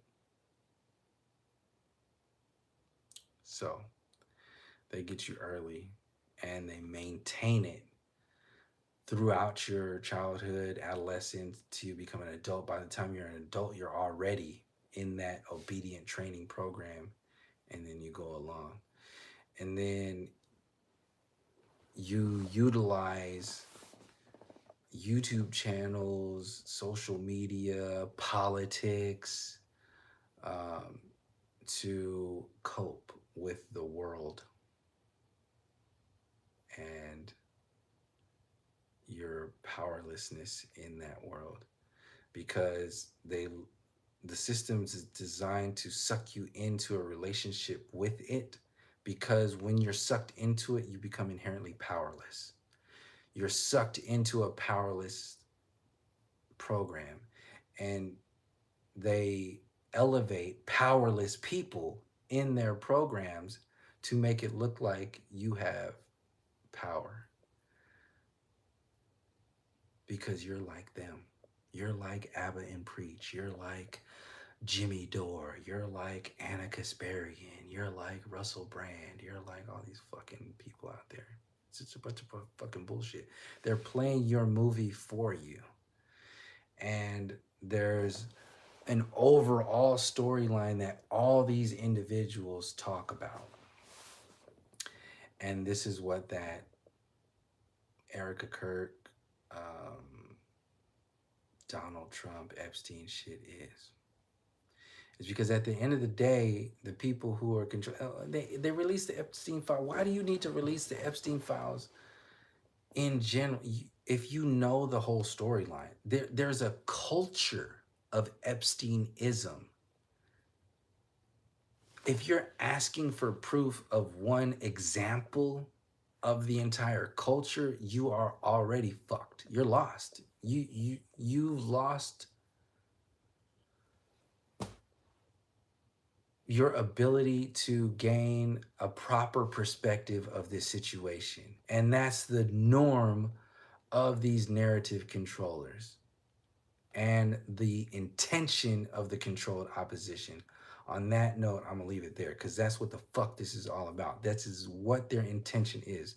Is there anything else in the comments that people would like to talk about before I close this out? Thank you for the support. I appreciate that.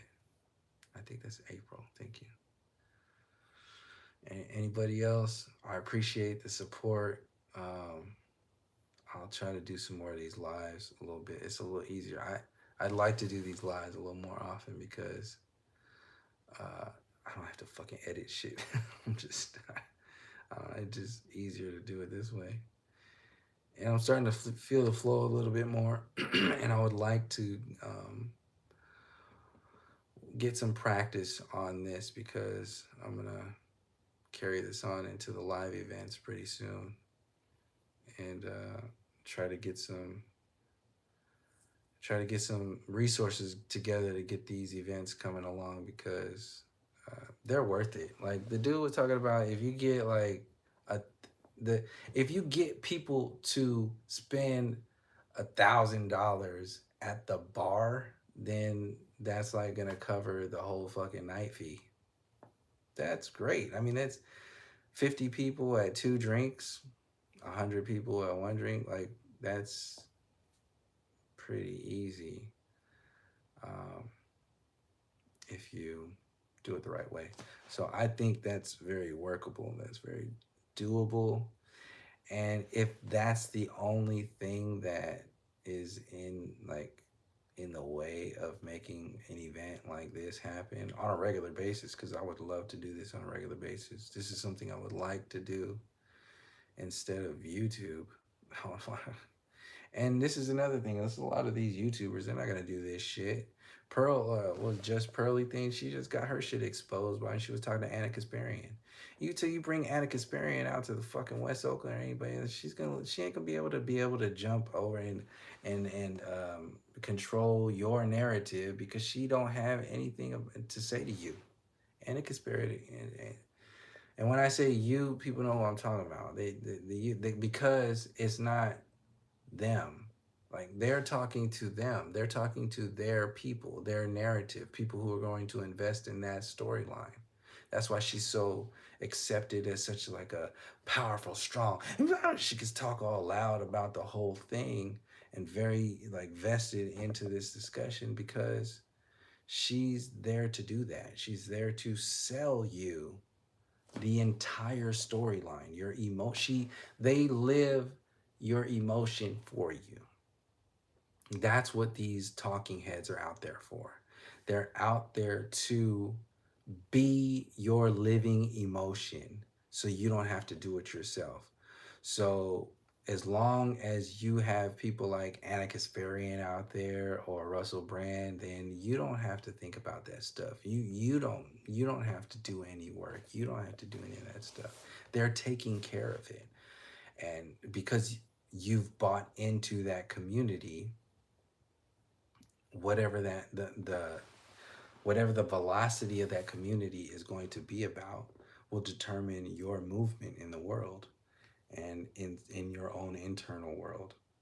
And they've gone so far to control that narrative, that movement, that they've literally rewritten your relationship with the whole world, with the whole universe, and layered over your universe and your relationship with the universe this bullshit solar system, and then made you questioning like, how can they lied about everything, their power, the land, the water, they lied about everything, but they didn't lie about the NASA. It's very interesting. But it goes that far because people are vested in the storyline. You got Trekkies out there, had the fucking people, Star Trek. How deep people base their whole fucking personality off of Star Trek. People base it off characters in these movies and these TV shows. And by the time people can live their whole lives never even checking in, they didn't check in. They didn't get out of the waiting room. A lot of these people, and that's what I think these shots contributing to autism are. They're keeping people in the waiting room, which is what the mainstream media is to maintain the childlike relationship with the world. So they're trapping you. So trapping you in, for example, the music world, the movie world, the corn world, that whole relationship with that vibration is keeping you in a fog. And as long as you're in that fog, you're only going to be able to access so much. But since you've been flicker rated those images in your reality, your active your antenna is still active, and this is how these entities get invited in through social media, through television, through people that are around you, through all this bullshit. Because you vest yourself, you anchor yourself. At one point, I was not really anchored in the new age community, but I was living there. I was living in that space. So that's some kind of anchor, at least on one level, that's a physical anchor. But I was never fully vested in there. But there are people who are completely vested into that world. They're completely vested into that reality. And they have let go of one thing and they bought a whole nother thing. That's what the new age is about. That's what these communities, the progressive community, the red pill community, um, they're all there to give people what they're lacking. And people are looking for what is missing or are shadows of what they're missing in their own life. They're filling these gaps on through social media, through information, through storylines, through the narrative, through their own vested interest into the narrative. So when you drive, like today, I was driving down the freeway and in Oakland, you can see people on the signs talking about, melt ice and all this other stuff. Like that's the vested, that's the storyline that they vested into. And these storylines are amplified and made real by doing that. It's like because people are like driving by, people who don't even think about any kind of information like that, but they're seeing that and they're saying like that's the norm. That's the community discussion, is talking about ice.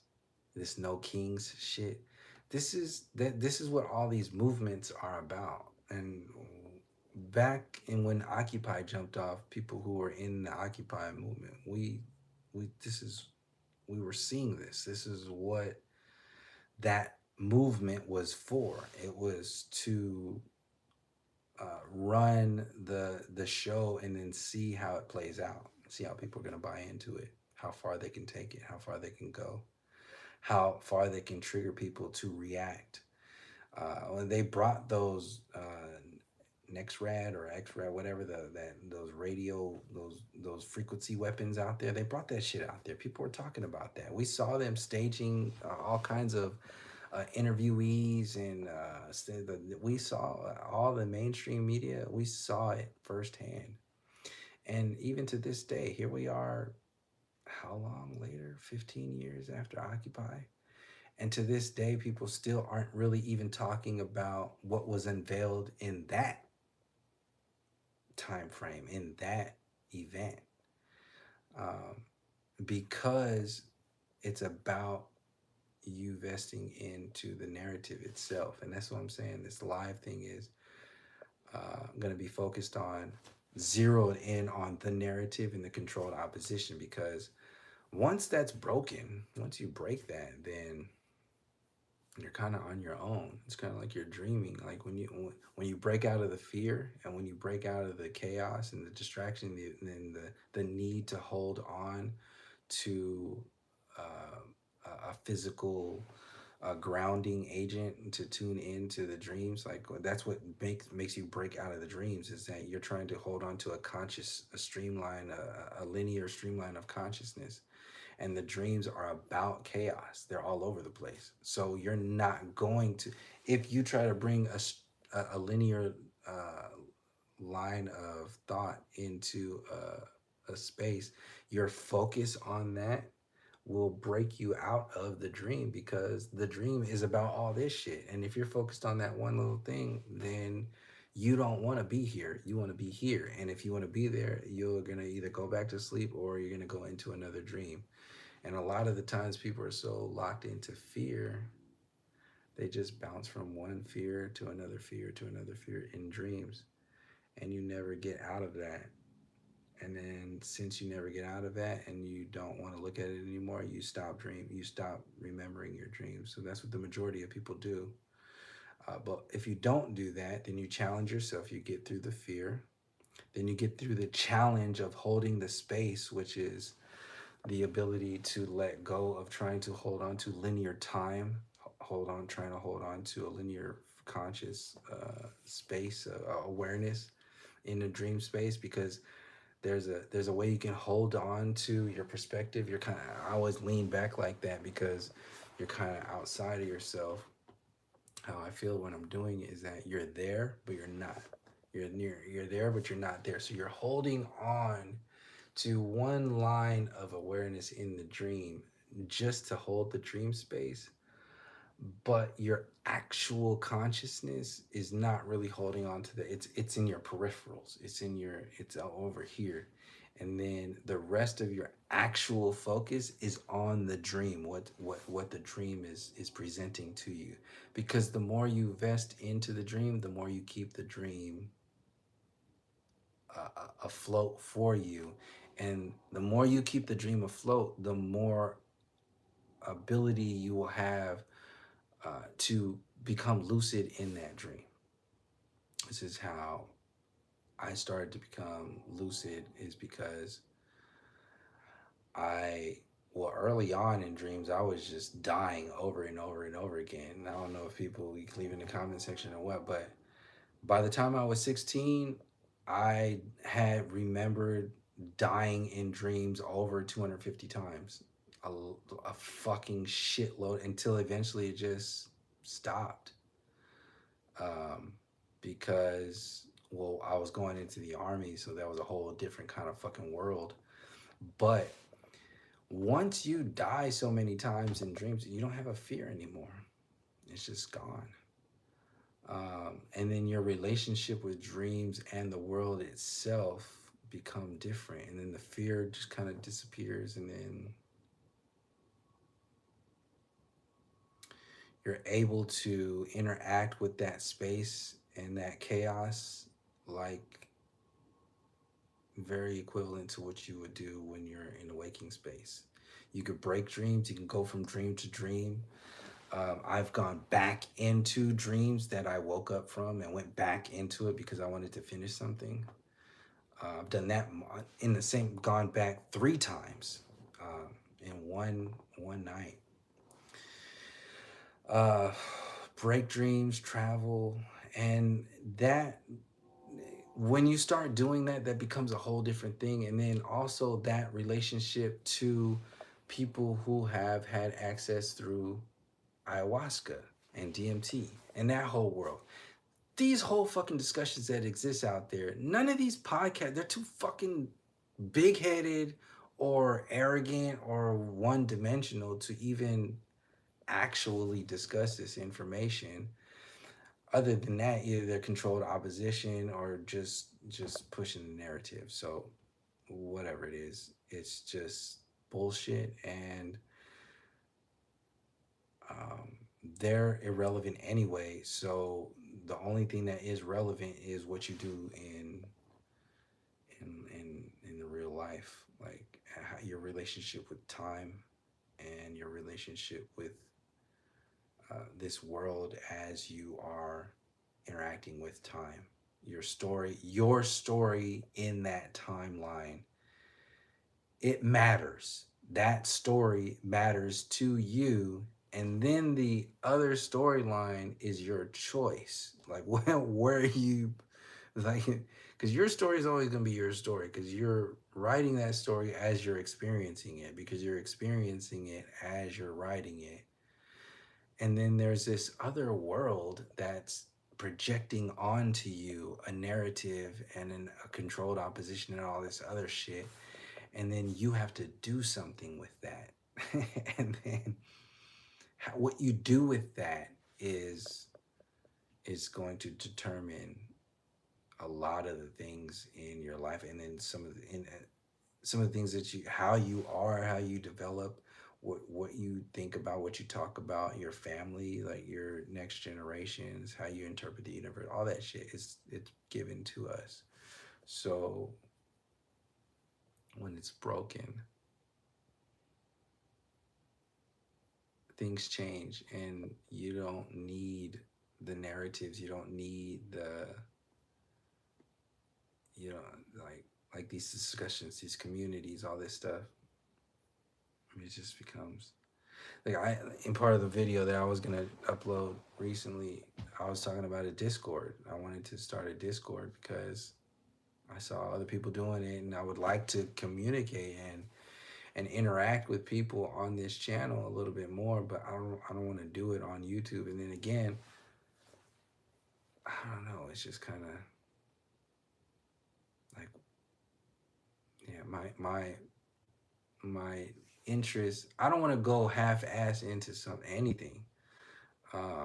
And the information itself, it's just like, what is there to Discord for? What, like, I mean, this, what is there to talk about, like, on online?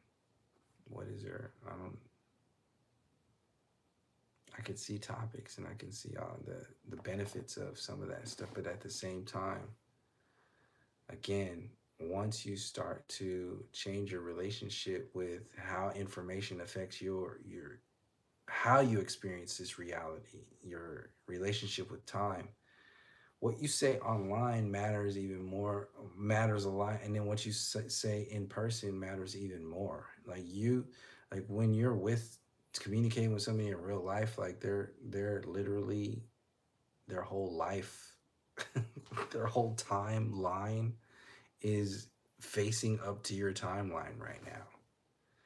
And if you're just gonna fucking waste my timeline because you want to project your timeline onto mine, then we don't have anything to discuss. It's have a nice day. So the opposite version of that is beneficial, which is we have relevant and powerful and relative timelines that will do the opposite version of what a mainstream event would do. So you can do this. You do it when you interact with people of like minds all the time. Um, and then if you start doing it on a massive scale, that's a different kind of work. The distraction and part of the controlled opposition is to lock you into doing it online, and making that cool, making it hip. This is why they elevate people online, and elevating YouTubers and elevating YouTube, like making people like actors like Matt Damon and Ben Affleck going on Joe Rogan, because they're elevating Joe Rogan to some degree. Because he's, and back in the day they would go on like late night talk shows, and that's just dead and all that other stuff. But they're doing that to elevate their narrative, that discussion. But they're running out of avenues of approach, and because people are starting to, teachers are literally starting to stopping. They don't want to share the narrative. The education system is the Rockefeller Foundation. You got people like Mr. Beast teaming up with the Rockefeller Foundation. All this shit is one storyline. People who compartmentalize like these different approaches, Democrats and Republicans, progressives, uh, aggressive progressives, um, whatever communities they're approaching is when you see it as that, then that's that. It's just like the flat Earth community. It's flat and that's that. And look at that shit now. Look what happened. It's the same shit. It's just they personalize it. It's all about them, and it's not. It's not about what you can do with the information and what the information is for. See, a lot of the information that's put out by these narrative controllers and controlled opposition, it's not activated because it's not for anything. They're not, they're not, they're not equipped to do anything with it. What are 20 and 30-year-olds going to do with information that's relevant to the world? You're watching it. They're doing it online right now. They're just shitting all over it. Or they're just missing it completely. So, but that's the norm. That's what's going to happen. Like, I'm not saying this to shit on people. It's just like everybody went through what the world is going through in their own way individually. Like, your process is to go through that shit. And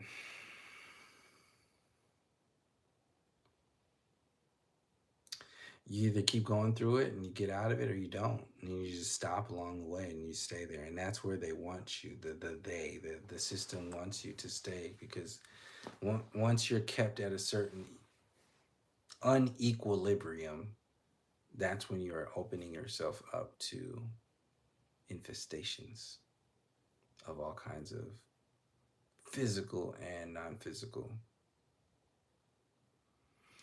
um, entities and such. And a lot of this stuff, we have capability, we have work to do in the dream realm. There's things that we are approached with in the dream realm throughout our lives. And if you are just in the normal blank screen space, you're only going to engage up until that point. But if you had an active engagement in that world, you would be moving that energy in different ways. But it doesn't happen like that a lot of the times, because we choose what we want, what we focus on. And what I'm saying is that our choices are given to us. We are told what to think, what to talk about, what to say is real, what to say is important, what to dismiss, what to deflect, what to do, downplay, so on and so forth. It's just on and on and on and on. So,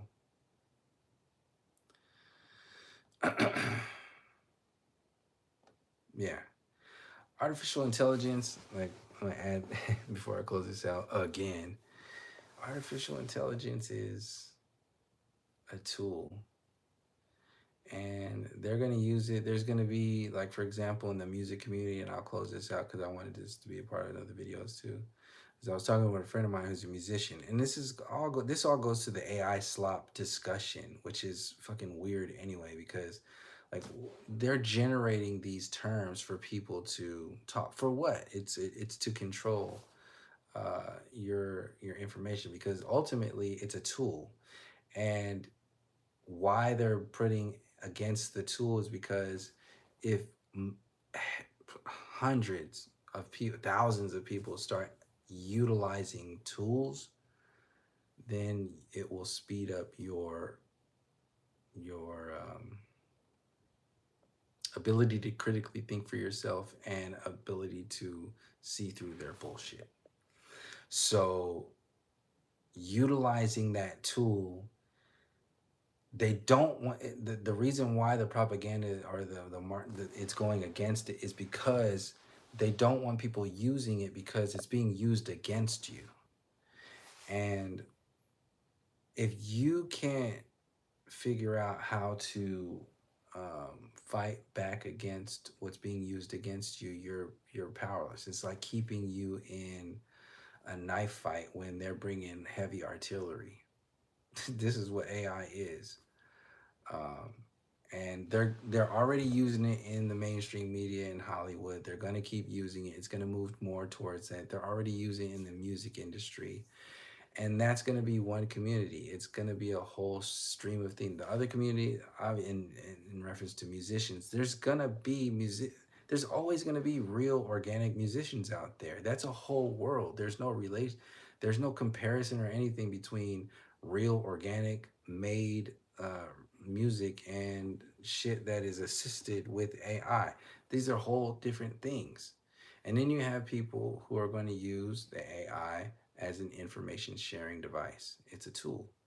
These are the three channels that are out there. Everybody fits in one of them, and then or the non-channel as is the other one. But that in reference to this discussion, the mainstream is already using it. They're going to continue to use it. They're going to emphasize it, blow it out proportion, monetize it, use it to they took our jobs and give money and all that shit. And they're going to do that shit. And then you're going to have the real organic people in the middle who are always going to be there and always going to be doing that shit. And then you're going to have the critical thinkers who are going to use these tools and this movement, this energy to share information that is relevant to the discussion as we are moving along. And that's what some people are doing and other people are not. And that's normal. But as we're doing it, we should talk about it. And it should be part of the discussion to call people on their fucking bullshit because this online shit is fake as fuck. It's fake. And it creates these weirdos and this weird kind of like relationship with the world and this kind of arrogance and entitlement. It's like white privilege on crack.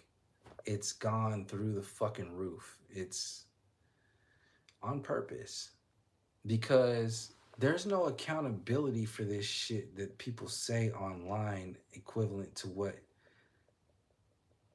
is happening in real life. People can't say what they're saying online in real life without getting slapped in the fucking face half the time.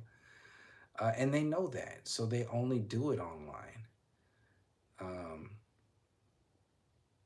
and that's just one part of the story. But that's just a good example of like consciously what's happening.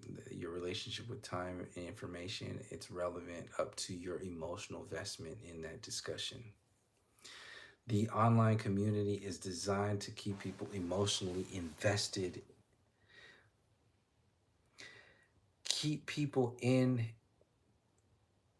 a vibration of the information that maxes out at the emotional level. So you can be interacting, you can be talking about the information, you can be whatever, however, with the information.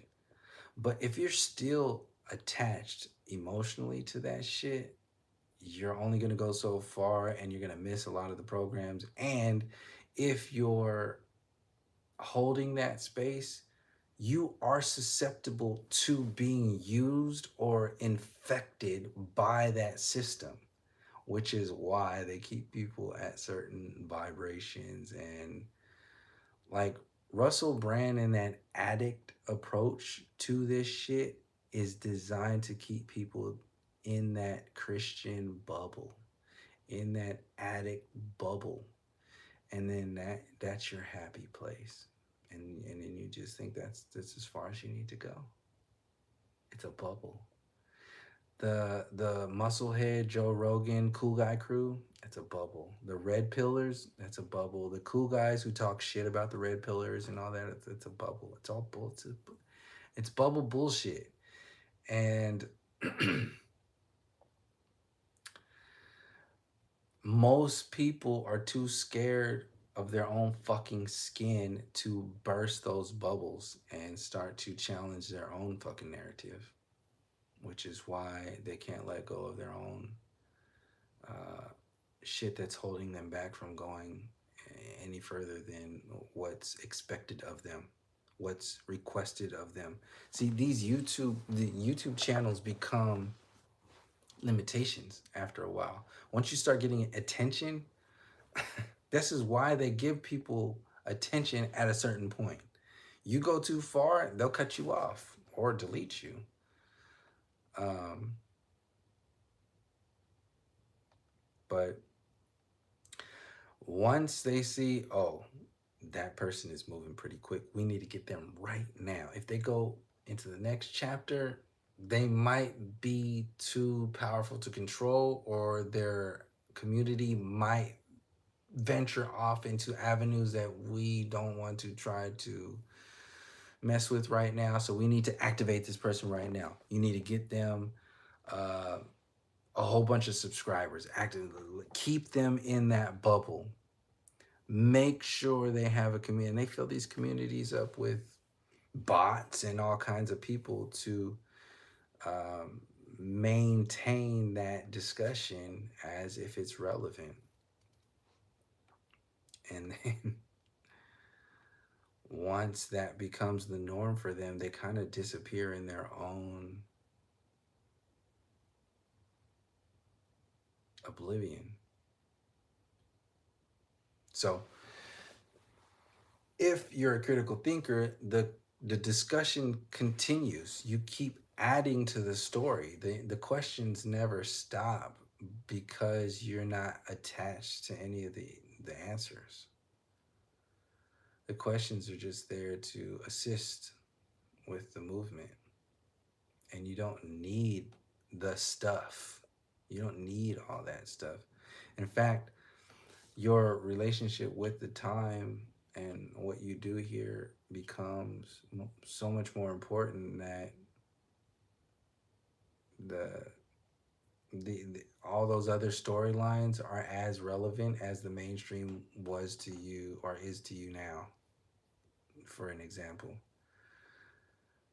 At least that's how it is for me, and I'm pretty sure that's how it is for a lot of the other people who are out there, because you can only hold on to that stuff for so long. And that's not the people who are talking about all this shit. That's not them. It's not their story. That's just what they've been told to talk about. And if their emotions are dictating their movement, then that's what they choose to talk about, and that's what they will say. Okay, this is what I'm going to stand upon. I've experienced that for myself. I was in the Occupy movement. I was in the fucking army. I mean, how many examples can you have? And the New Age community, there's so many things that are out there that, and all these so-called conspiracy, all this information, there's so many traps that are out there. I think I'm gonna talk about that too in the live event. The traps, the because the controlled opposition and the narrative, or the narrative control. These are traps. So traps are just the bigger picture. So I'm gonna close it out on this note right here. I'm done. I'm tired. Anybody else got any questions before I close it out? Thanks for hanging out. Man. It's 14 people. It's kind of fucking late already. I appreciate the interaction. If I'm just gonna keep doing it anyway. I'm gonna do a live anyway. I like doing this shit. So yeah, everybody have a good night. Thank you for hanging out and being here and following along and supporting the channel as long as you have. It's just gonna keep going. I'm just gonna keep doing all kinds of crazy ass shit, some cool shit, and keep growing and keep the discussion going. As long as there's people like Mumia that are still peace, thank you very much. As long as people still like Mumia are still out there in jail, then we got work to do. All right. Peace.